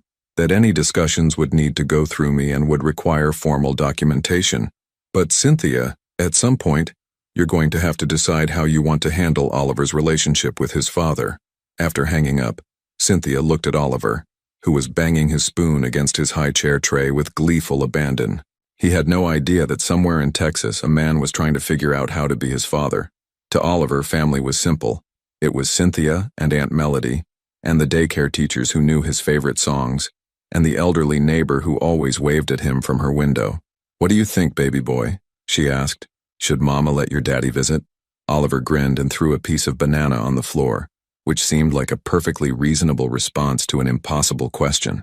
Back in Dallas, Elizabeth was sitting across from James Whitmore at an intimate restaurant in Deep Ellum, listening to him explain why his marriage had become more of a business partnership than a romantic relationship.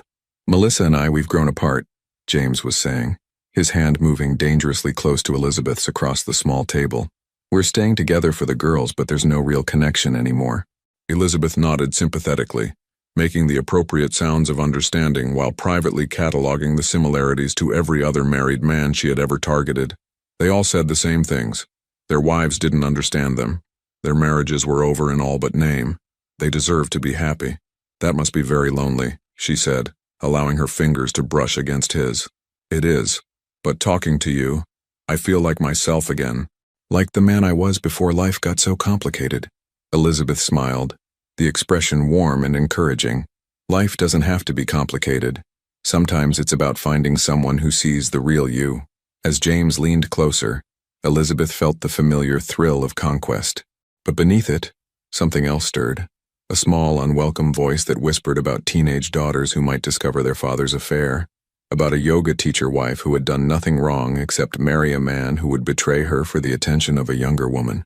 Elizabeth pushed the thoughts away. She was good at compartmentalizing, at focusing on what she wanted rather than dwelling on the collateral damage her desires might cause. "Would you like to have dinner at my apartment this weekend?" she asked. "I make a mean pasta puttanesca." James's smile was answer enough. That night, as Elizabeth lay in her king-sized bed in her Dallas high-rise, she tried to recapture the excitement she had felt earlier in the evening. James was successful, attractive, and obviously interested. His wife was a safe distance away, and his business partners didn't know her history, but something felt different this time.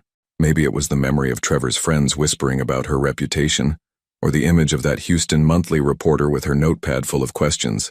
Maybe it was the realization that even in a new city, she was making the same choices that had led to her exile from Houston. Or maybe for the first time in her adult life, Elizabeth was beginning to understand that getting what she wanted wasn't the same thing as being happy. In Denver, Cynthia was reading Oliver a bedtime story about a little bear who got lost in the woods, but found his way home by following the North Star. As Oliver's breathing deepened into sleep, she reflected on the strange parallels between the story and her own life. She had gotten lost in a way, lost in a marriage that wasn't working, lost in trying to be the perfect wife to a man who didn't value what she offered. But like the little bear in the story, she had found her way to something better by following her own internal compass toward dignity and independence. Tomorrow she would consider Rebecca's question about Dominic's visitation request. She would weigh Oliver's potential need for a father against the risk of disrupting the peaceful life they had built together. But tonight, as she listened to her son's steady breathing and looked out at the Denver skyline twinkling in the distance, Cynthia felt the deep contentment that came from knowing she had chosen courage over convenience, uncertainty over settling for less than she deserved. Some stories ended with reconciliation and forgiveness. Others ended with new beginnings and the quiet satisfaction of a life built on your own terms. Cynthia was beginning to understand which kind of story hers was meant to be. Meanwhile, in his small Houston apartment, Dominic sat at his kitchen table with a legal pad, trying to draft a letter to the son he had never met. The words came slowly, inadequately. "Dear Oliver, I know I have no right to call myself your father." He crumpled up the page and started again. Some letters, he was learning, were easier to think about writing than to actually write. Some relationships required more than good intentions to repair, and some choices, once made, changed everything so fundamentally that finding the way back required more courage than he had ever been called upon to possess. 1 year and 8 months after Cynthia had left Houston, the city felt like a different planet as she stepped off the plane at Bush Intercontinental Airport. She carried Oliver, now an energetic toddler who pointed excitedly at the airplanes through the terminal windows, while her carry-on bag contained legal documents that would finally close this chapter of her life. "Mama, big," Oliver said, pressing his hands against the floor-to-ceiling windows. "Yes, baby, very big," Cynthia agreed, though she was looking not at the planes but at the familiar Texas landscape that had once been home. Rebecca Martinez met them at baggage claim, embracing Cynthia warmly before kneeling to Oliver's level. "This must be the famous Oliver," Rebecca said. "He looks just like you." Oliver hid behind Cynthia's legs, suddenly shy in the presence of a stranger. At 19 months old, he was cautious around new people but fearless with everything else, a combination that kept Cynthia constantly alert. "How long do we have to be here?" Cynthia asked as they walked toward the parking garage. "The custody hearing is scheduled for tomorrow morning. Judge Patterson is efficient, shouldn't take more than an hour. After that, you're free to go back to Denver. And Dominic will be there?" His attorney says yes. "Cynthia, are you prepared for this? Seeing him again?" Cynthia looked down at Oliver, who was now making airplane noises while clutching his small stuffed elephant. This confident, curious little boy was proof of everything she had accomplished since leaving Houston. He was healthy, happy, and secure in his knowledge that he was loved completely. "I'm ready," she said, and meant it. That evening, In a downtown hotel room, Cynthia gave Oliver his bath while he played with travel-sized toys and babbled about the big birds they had seen at the airport. The routine was the same as it was every night in Denver. The same songs, the same silly voices she made while washing his hair, the same story about the little bear who found his way home. Consistency, she had learned, was one of the greatest gifts she could give him. Meanwhile, across town in his small apartment, Dominic was laying out his only remaining suit and trying to prepare himself for tomorrow's hearing. He hadn't seen Cynthia since the morning he had left for that final hotel room with Elizabeth, and he had never seen Oliver except in his imagination. His attorney, David Kim, had been honest about their chances. She's established a stable life in Colorado. He's never seen you. The judge is going to need compelling reasons to disrupt that arrangement. He's my son. Biology isn't enough anymore, Dominic. Parenting is about consistency, stability, and the child's best interests. What can you offer that he isn't already getting? Dominic had struggled to answer that question. He worked 60-hour weeks at a job that barely covered his rent. He lived in a one-bedroom apartment with furniture from Goodwill. He had no support system, no family nearby, no evidence that he could provide better care than what Oliver was already receiving. But he was the boy's father. That had to count for something. Across Dallas, Elizabeth was having dinner with James Whitmore at her apartment. The same pasta puttanesca she had promised weeks earlier. James had told his wife he was working late on a merger, a lie that came easier to him with each repetition. The girls will be at their mother's this weekend, James was saying as he refilled their wine glasses. We could drive up to my lake house, finally have some uninterrupted time together. Elizabeth smiled and nodded, but her attention kept drifting. Earlier that day, she had received a LinkedIn message from a former Houston colleague, mentioning that the Houston Monthly article about relationship patterns in the business community had been published. Her name wasn't mentioned specifically, but anyone who knew the details would understand exactly who the article was discussing. Elizabeth, did you hear what I said? Sorry, yes. The lake house sounds wonderful. But even as she said it, Elizabeth felt a familiar restlessness. The thrill of the pursuit was fading, replaced by the mundane reality of maintaining an affair with a man who talked constantly about his problems, but showed no real intention of solving them. James's phone buzzed, and he glanced at it with the guilty expression of someone who knew he should ignore it, but couldn't resist checking. It's Melissa, he said. The girls are fighting about something. I should probably, of course, take it. As James stepped onto the balcony to call his wife, Elizabeth looked around her perfectly appointed apartment and wondered when winning had started to feel so much like losing. The next morning, the Travis County family court was surprisingly small and informal. Cynthia sat with Rebecca at one table while Dominic and his attorney occupied another. The distance between them felt both vast and insignificant. They were close enough to make eye contact, but separated by choices that couldn't be undone. Oliver sat on Cynthia's lap, occasionally babbling or pointing at the ceiling fan that fascinated him. He was dressed in a tiny collared shirt and khakis that made him look impossibly grown up and heartbreakingly young at the same time. Judge Patricia Patterson, a woman in her 60s with kind eyes and no-nonsense demeanor, reviewed the case files before looking up. This is a petition for visitation rights filed by Mr. Dominic Harris regarding his biological son, Oliver James Harris. Mrs. Harris, you're not contesting paternity? No, Your Honor, Cynthia said quietly. And Mr. Harris, you're seeking what specific arrangement? Dominic's attorney stood. Your Honor, my client is seeking reasonable visitation rights, potentially beginning with supervised visits that could evolve into overnight stays as the child becomes more comfortable. Mrs. Harris, what is your position? Rebecca stood. Your Honor, my client is not opposed to Mr. Harris having a relationship with his son, but she has serious concerns about disrupting the child's established routine and stability. Judge Patterson looked at Oliver, who was now trying to grab the water pitcher on the table. How old is the child? 19 months, Your Honor, Cynthia answered. And Mr. Harris, how much time have you spent with your son? None, Your Honor, Dominic said quietly. By choice or circumstance? Dominic glanced at Cynthia, then back at the judge.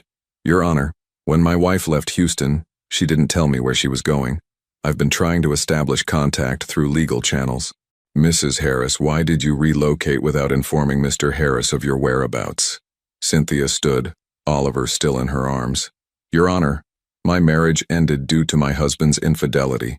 I was 8 months pregnant when I discovered his affair, and I felt that the best thing for my unborn child was to establish a stable environment away from that situation. And you felt that required complete separation from the father? I felt it required protecting myself and my child from further emotional harm, yes. Judge Patterson made notes, then looked at both parties. Mr. Harris, what has changed in your life since your son was born that makes you believe you're prepared to be a consistent presence in his life? Dominic looked at Oliver, who was now reaching toward a shaft of sunlight streaming through the courtroom windows.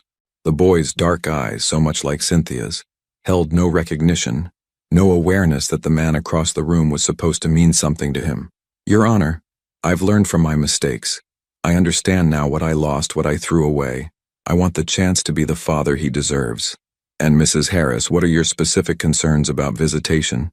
Cynthia took a breath, choosing her words carefully. Your Honor, Oliver has never known any parent except me.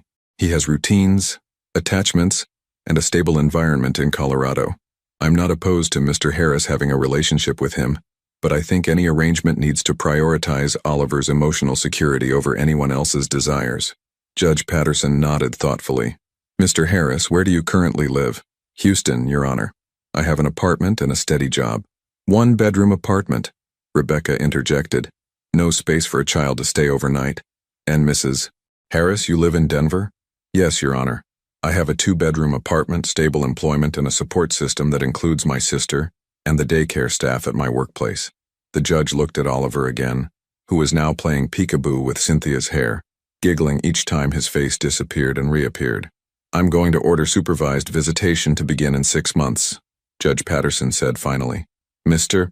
Harris, this will give you time to establish appropriate housing and demonstrate consistency. Mrs. Harris, this will give you time to prepare Oliver for the concept of having a father figure in his life. She looked sternly at both parents. This child's welfare is my only concern. I don't care about your marriage, your divorce, or your hurt feelings. I care about what's best for Oliver. You'll work with a family counselor to develop an appropriate introduction schedule, and we'll reconvene in 1 year to assess how the arrangement is working. As they left the courthouse, Cynthia felt a complex mixture of relief and apprehension. 6 months would give her time to prepare Oliver gradually, but it also meant that the clean separation she had maintained was ending. Are you okay? Rebecca asked as they reached the parking lot. I think so. It's fair. Difficult, but fair. Behind them, Dominic watched as Cynthia buckled Oliver into a car seat, a routine so natural and practiced that it highlighted how absent he had been from every moment of his son's life. Oliver looked back through the car window as they drove away, not at Dominic, but at the interesting shadows the buildings made on the pavement. To him, the man standing in the courthouse parking lot was just another stranger in a world full of strangers. Dominic understood with sudden clarity that fatherhood wasn't something that could be claimed. It had to be earned day by day, moment by moment, through the kind of consistent love and attention that he had never learned to give. 6 months later in Denver, Cynthia was preparing Oliver for his first supervised visit with Dominic. She had worked with a child psychologist to introduce the concept gradually, reading books about fathers, showing Oliver pictures, talking about the man who lived far away but wanted to meet him. Daddy, Oliver said, pointing to a photo that Cynthia had printed from Facebook. That's right, baby. Daddy is coming to visit you today. Oliver studied the picture with the serious concentration he applied to everything new. At 2 years old, he was talking in complete sentences and had developed strong opinions about everything from which socks to wear to whether dinosaurs were better than trains. Daddy nice? He asked. Daddy is trying to be nice, Cynthia said carefully. The meeting took place at a family center in downtown Denver, with a social worker present to ensure Oliver's comfort. Dominic had flown in the night before and spent the morning walking around the city, marveling at the mountains that surrounded his son's new home. When Oliver saw Dominic for the first time, he hid behind Cynthia's legs, his standard response to strangers. But after 20 minutes of patient interaction, he was willing to sit across from Dominic at a small table and stack blocks together. He's beautiful, Dominic told Cynthia as Oliver concentrated on building a tower that would inevitably fall down. He's smart too. And funny, and stubborn, like his mother. They watched Oliver knock down his tower and clapped delightedly at the destruction he had caused. Dominic, Cynthia said quietly, I need you to understand something. This isn't about punishing you or rewarding you. This is about Oliver.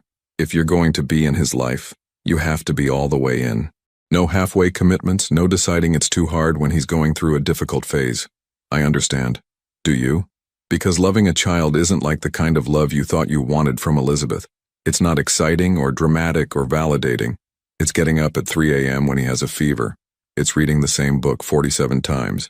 It's putting his needs ahead of your convenience every single time. Dominic looked at Oliver, who was now trying to feed blocks to his stuffed elephant. I want to learn. Then learn. But learn because you want to be his father, not because you feel guilty about missing his first 2 years. 6 months later in Dallas, Elizabeth was packing again.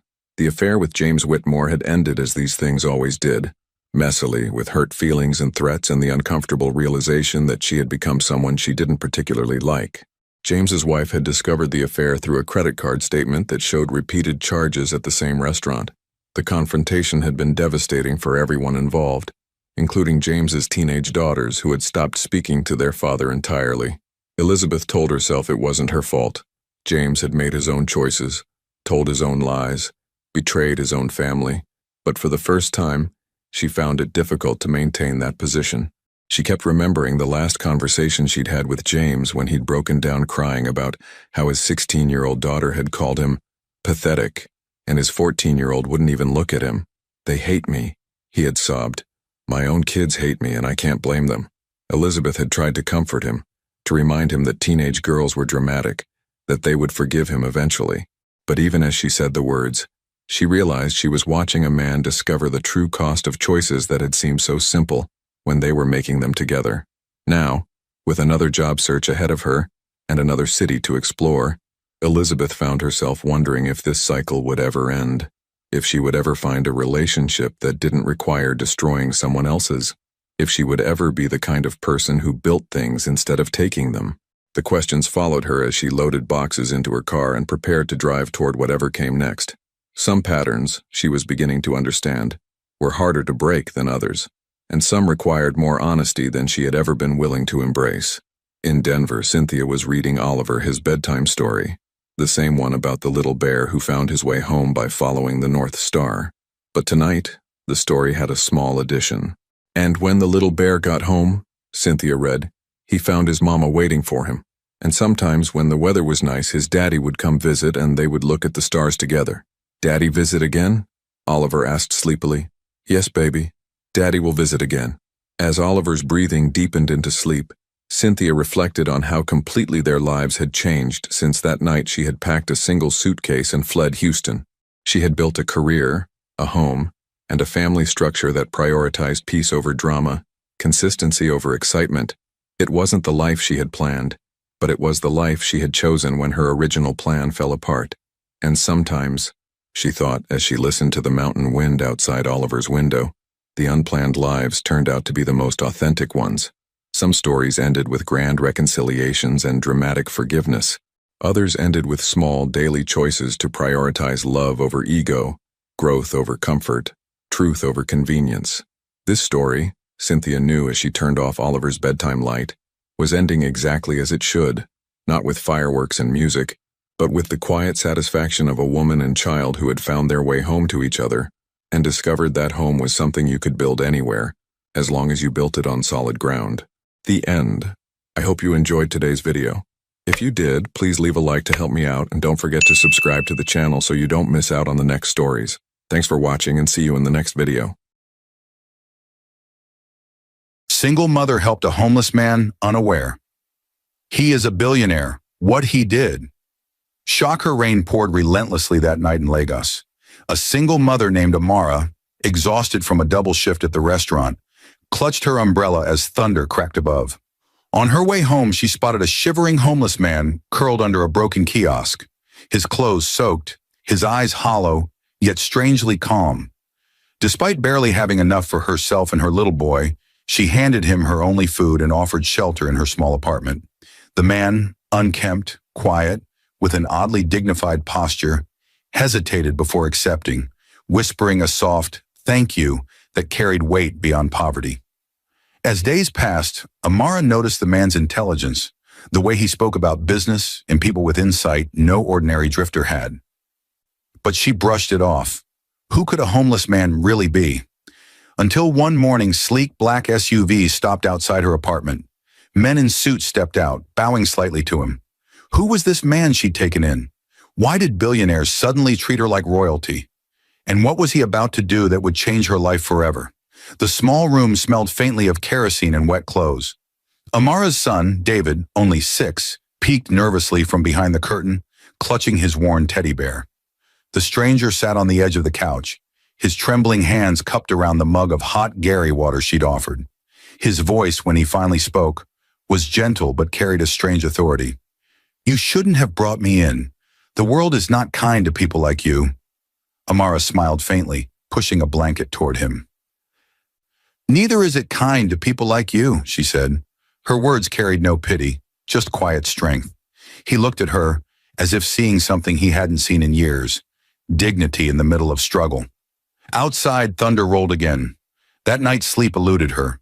The man's calm voice echoed in her mind. When he'd thanked her earlier, there was a weight behind it, a kind of gratitude that didn't fit a man with nothing. The way he observed everything, the broken fan, the crack on the wall, the pot on the stove, felt like a man who once owned things, not one who begged. By morning she found him awake, cleaning the floor with her mop as if he belonged there. "You didn't have to," she said. He shrugged. "It's the least I can do." "What's your name?" "Amara," she replied. "And yours?" He hesitated for a long second. "Daniel," he finally said. She noticed he didn't flinch or fidget when he lied. His calmness was almost trained. Later that day, while she dressed David for school, she caught Daniel watching her with quiet curiosity. "You work too much," he murmured. She laughed lightly. "You talk like a man who's never been broke." He smiled, not offended, just amused. "You'd be surprised," he said softly. The tone made her pause. There was history in his voice, one that didn't match the threadbare shirt he wore. That afternoon, she left him at home to rest while she worked her double shift at the restaurant. Yet all through the day, she couldn't shake the feeling she'd invited someone extraordinary into her home. Her co-workers teased her, saying she was too kind for her own good. "One day that kindness will break your heart," her manager warned. But kindness was all she had left. When she returned that night, the house was spotless. Her son was asleep, his homework done, and Daniel was quietly fixing the faulty bulb in the corridor, using tools she didn't even own. "Where did you get that screwdriver?" she asked. "Borrowed it from the neighbor," he said without looking back. Amara watched him work under the flickering light, his focus, the precision of his hands, the unspoken discipline in every move. He wasn't just a man used to work, he was a man used to order. She opened her mouth to ask the question that had been haunting her, but before she could, he turned slightly and said, "You shouldn't trust strangers so easily." She froze. "Should I not trust you then?" He didn't answer, just looked at her with eyes that carried both gratitude and guilt. Something in her chest stirred, a mix of fear and fascination. Who exactly had she let into her home? Days turned into weeks, and Daniel became part of the small apartment's rhythm. He walked David to school, helped fix things Amara couldn't afford to replace, and quietly cooked when she came home too tired to lift her hands. But something about him didn't add up. His posture was too straight, his silence too studied. He spoke with the kind of restraint only people with power once had. One afternoon, Amara came home early.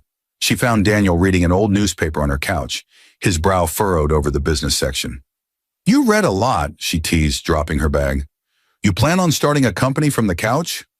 He smiled faintly, eyes never leaving the page. "Sometimes broken things need a plan before they can stand again." His words were simple, yet they sank deep. There was pain behind them, like a man who'd lost everything he once built. That night, she couldn't sleep again. She replayed his tone, his calm, the way he looked out the window as if watching ghosts of another life. Who was he before this? The next morning, something strange happened. While Amara was preparing David's lunch, she saw Daniel step outside to take a call. His voice was low, controlled, but one line sliced through the morning air. "No, I said the merger must not proceed until I sign it myself." He froze when he realized she was standing there. He ended the call slowly, his expression unreadable. "Old friends," he muttered. "Friends who talk about mergers?" she asked, crossing her arms. He chuckled, deflecting. "You overheard wrong." But she hadn't.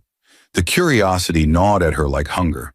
Every time she caught him staring at nothing, lost in thought, she wondered, was he running from something or toward something? One evening, David asked him to help with math homework. Daniel explained it like a professor, clear, calm, patient. When the boy finished, Daniel patted his head and said, "You're going to be a great man someday." Amara smiled softly, but Daniel's gaze lingered too long on the boy, almost like he saw someone he once was. Later, as Amara washed dishes, Daniel stood by the door, hesitant. "You've been kind to me," he said. "You didn't ask who I was." "Why?" She wiped her hands and looked up at him. "Because I know what it feels like to have no one believe in you." For a moment, something cracked in his calm mask.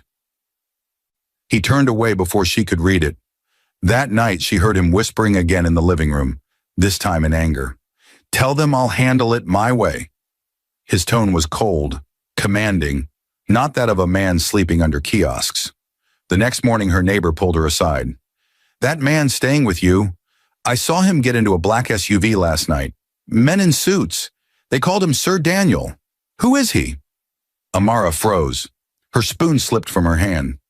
"SUV? Men in suits?" "You must be mistaken," she said, heart racing. But as she turned toward the house, she saw him standing by the window, staring at her like he'd heard every word. And for the first time, she wasn't sure if she'd saved him or invited danger into her life. Amara's heart pounded as Daniel's eyes met hers through the window. That calm, mysterious gaze, once comforting, now felt heavy with secrets. She forced a smile, pretending nothing was wrong. But inside, questions screamed louder than the thunder that night. Who was this man who spoke like a CEO, yet slept on her couch like a wanderer? The following morning, she noticed something new. The torn bag he carried when she met him was gone. In its place, a sleek black duffel sat by the door, made of genuine leather. She frowned. "Where did you get that?" He looked up unbothered. "A friend dropped it off." The same kind of friend who drove SUVs? Conflict pulsed between them in the air. Amara tried to act normal, but every time she caught him staring at her son with quiet affection or taking phone calls in hushed tones, the pit in her stomach deepened. One night, curiosity won. While he stepped out to buy bread, she opened the duffel. Inside were neatly folded shirts, tailored, expensive fabric, and a wristwatch that gleamed like a small sun. She gasped.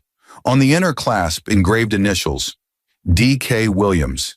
She'd seen that name before, on newspapers, in business news about a billionaire who'd vanished after a corporate scandal. Her hands shook as she held the watch. Could Daniel be that Williams? The front door creaked. She stuffed the watch back, heart racing. Daniel entered, eyes scanning the room too quickly, too carefully. "Everything okay?" he asked softly. She nodded too fast. "Just tired." He smiled faintly. "You should rest. Tomorrow might change everything." His words sent chills through her. Tomorrow? What was happening tomorrow? That night, Amara barely slept.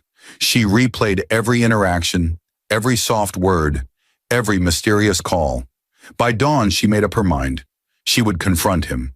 But when she woke, the duffel was gone. The couch was empty. Panic clawed her chest. He was gone. Just like that. She ran outside barefoot, scanning the street, but he'd vanished like he'd never existed. As she stood trembling on the sidewalk, a car horn startled her. A glossy black SUV rolled to a stop beside her.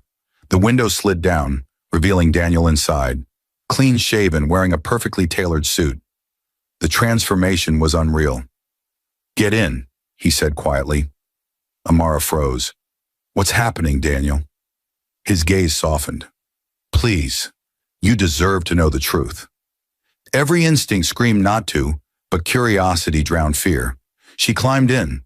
The car glided through the street silently, passing neighborhoods she'd never seen. He didn't speak. He just stared out the window, face unreadable. Finally, he turned to her and said, "You helped a stranger, but you didn't just save a man. You saved a legacy." Her breath caught. "What do you mean?" He looked ahead as the car turned into a massive gated estate, guards saluting. "I'm about to show you who you really helped, Amara." The gates opened like the doors of another world. Amara's eyes widened as the SUV rolled into a sprawling mansion, lined with marble fountains and palm trees glowing under soft golden lights. The same man she once fed Gary sat beside her, his wristwatch gleaming, his voice now calm but commanding, as guards greeted him with, "Welcome back, Sir Daniel." Her heart thudded like thunder in her chest. "Sir Daniel?" she whispered. He glanced at her, expression unreadable. "My real name is Daniel Kingsley Williams," he said quietly. "I own this estate, and a few others." Amara's breath caught. Billionaire. The man the newspapers called the ghost of Lagos business. The one who vanished after a power struggle in his company, rumored dead. "I don't understand," she whispered. "You lived under a kiosk." He smiled faintly, pain flashing in his eyes. "After my board betrayed me, I walked away from everything to see if people still cared about humans, not status. For years I searched for sincerity in a world that only bowed to wealth, and then I met you." Her throat tightened. "You mean you were testing people?" "No," he said softly. "I was searching for truth. You found me when I was at my lowest. You fed me when I couldn't even feed myself. That's something no amount of money can buy." The SUV stopped before the mansion steps. The front door opened, revealing a woman in a tailored suit, his assistant perhaps, who bowed respectfully. "Welcome back, sir. The board is waiting." Amara froze. Board? Her mind raced. The man she'd housed on her couch was about to walk into a board meeting in a palace. He turned to her gently. "You'll wait here. Please, I won't be long." When he left, she stood there, surrounded by luxury that didn't belong to her. Marble floors, chandeliers like constellations. She felt small, almost invisible. Then curiosity got the better of her. She walked down a corridor lined with portraits, each one showing Daniel in sharp suits beside presidents, CEOs, and international figures. The scale of who he really was hit her like a storm. In one of the photos, he stood beside a woman and a boy. The woman, graceful, cold-eyed, had a beauty that carried authority. The boy looked about 8. A family? Suddenly, a voice behind her. "You shouldn't be in here." She turned to see the woman from the photo standing in the hallway, her heels clicking sharply. "And who are you?" Amara stammered. I'm just a friend." The woman's lips curved, amused. "A friend? My husband brings home strays now?" Her words sliced deep. Amara froze. "Husband?" The woman smiled wider. "Yes, Daniel Williams is my husband." The room seemed to tilt. Her hands went cold. From down the corridor, Daniel appeared, voice low and tense.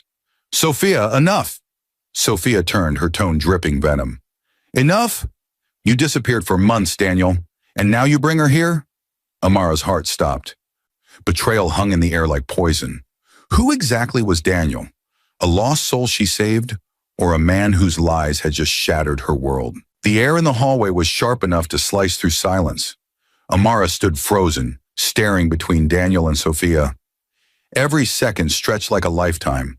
Daniel looked cornered, Sophia looked triumphant, and Amara, she just looked betrayed. "You're married?" Amara's voice was barely a whisper. Daniel exhaled slowly, his tone careful. "It's not what you think." Sophia laughed bitterly. "Oh, it's exactly what she thinks. My husband disappears for months and turns up with a single mother who saved him. How poetic." She stepped closer, eyes glinting. "Tell me, Amara, how much did he promise you for this little act of compassion?" Amara flinched, cheeks burning. "I didn't know who he was. I only helped him because you thought he was poor?" Sophia cut in, her voice slicing like glass. "How generous," Daniel's voice cracked through the tension. "Enough, Sophia." His command froze the air, but Sophia only smirked. "You always did like your experiments, Daniel. Disappearing for months to test humanity, and now you bring home a charity case to prove your point?" Amara's stomach twisted. Test humanity? Was that all she was? A test? He turned to her, his eyes pained. "Amara, please listen. I left that world because it was corrupt, soulless. I wanted to see if kindness still existed without the scent of money. You proved it does." Her chest tightened. "Then why does it feel like I was part of your experiment? He took a step closer. Because you weren't. His voice broke, raw and desperate. You're the first person who saw me. Not my title, not my money. Me. Sophia scoffed. Spare her the drama, Daniel. The board's waiting, and your little fairy tale's over. But Daniel didn't move. He reached for Amara's hand, his voice trembling. When I lost everything, when the company turned against me, I thought my life was over. You gave me hope again. You reminded me what it means to be human. Amara's eyes glistened, torn between disbelief and something deeper. And now what? You return to your world, and I go back to mine. He hesitated. That silence was her answer. Sophia smiled thinly. Exactly. You don't belong here, sweetheart. The humiliation hit like cold water. Amara pulled her hand free, her voice trembling but fierce. You're right, I don't. She turned toward the door, fighting tears. Daniel called after her, voice breaking. Amara, wait! She stopped just long enough to look back. I helped you because it was right, Daniel. Not because of who you are. Don't ever confuse pity with love. And she walked out into the night, her reflection vanishing against the mansion's glass doors, leaving Daniel standing between two worlds, realizing too late which one had his soul. The guards exchanged uneasy glances as the gates shut behind her. Daniel didn't move. For the first time in years, he felt powerless. Inside, Sophia whispered, Now you see, Daniel. The poor don't stay in our world. But his silence wasn't defeat. It was the sound of a man about to change everything. Weeks passed. Lagos moved on, but Amara couldn't. Every time she passed the kiosk where she'd first met Daniel, the memory returned like a ghost. She'd gone back to working double shifts, her heart heavier than her tray. David asked about him sometimes. Mom, will Mr. Daniel visit again? But she just smiled weakly. He's gone, sweetheart. One afternoon, while she was serving customers at the restaurant, 2 black SUVs stopped outside. Her co-workers gasped. Men in suits stepped out again, polished, confident, out of place in the cramped street. The restaurant fell silent as one of them approached her. Miss Amara Ease. She froze. Yes? He handed her a sealed envelope embossed with a gold insignia. KW Holdings. Her heart nearly stopped. She tore it open with trembling fingers. Inside was a short handwritten note. You taught me that wealth means nothing without humanity. You once gave me food when I had nothing. Allow me to return that kindness. Daniel. Folded beneath the note was a document, a property deed. Confused, she looked closer. It was for a fully furnished apartment in Lekki. Her rent-free home, her name printed in bold. Is this some kind of joke? She whispered. The man smiled politely. No, ma'am. The apartment keys are in the car. Mr. Williams insisted it be delivered personally. Her hands shook. Customers gathered around, murmuring. Tears blurred her vision. He remembered. But that wasn't all. Inside the envelope was another letter addressed to David Ease. For the boy who reminded me of who I once was, a full scholarship through university, so he'll never have to sleep under kiosks as I did. D. Amara covered her mouth, tears falling freely. He did this? The man nodded. He asked me to tell you he's left Lagos for good, but he wanted you to know you changed his life. Her knees nearly gave out. The restaurant was silent, everyone watching as she clutched the letter to her chest. In that moment, the man she thought she'd lost had given her more than money. He'd restored her faith in something far greater. That evening, she and David rode in the SUV to their new home. The apartment overlooked the ocean. It was beautiful. Too beautiful for someone who'd lived her whole life counting coins. On the dining table sat a small box with her name on it. Inside was a silver pendant shaped like a raindrop, engraved with the words, "For the night you brought light to the rain." Her tears fell onto the pendant. She looked out at the ocean, whispering, "Daniel, wherever you are, thank you." Far away in a private jet cutting across the clouds, Daniel watched the city fade beneath him.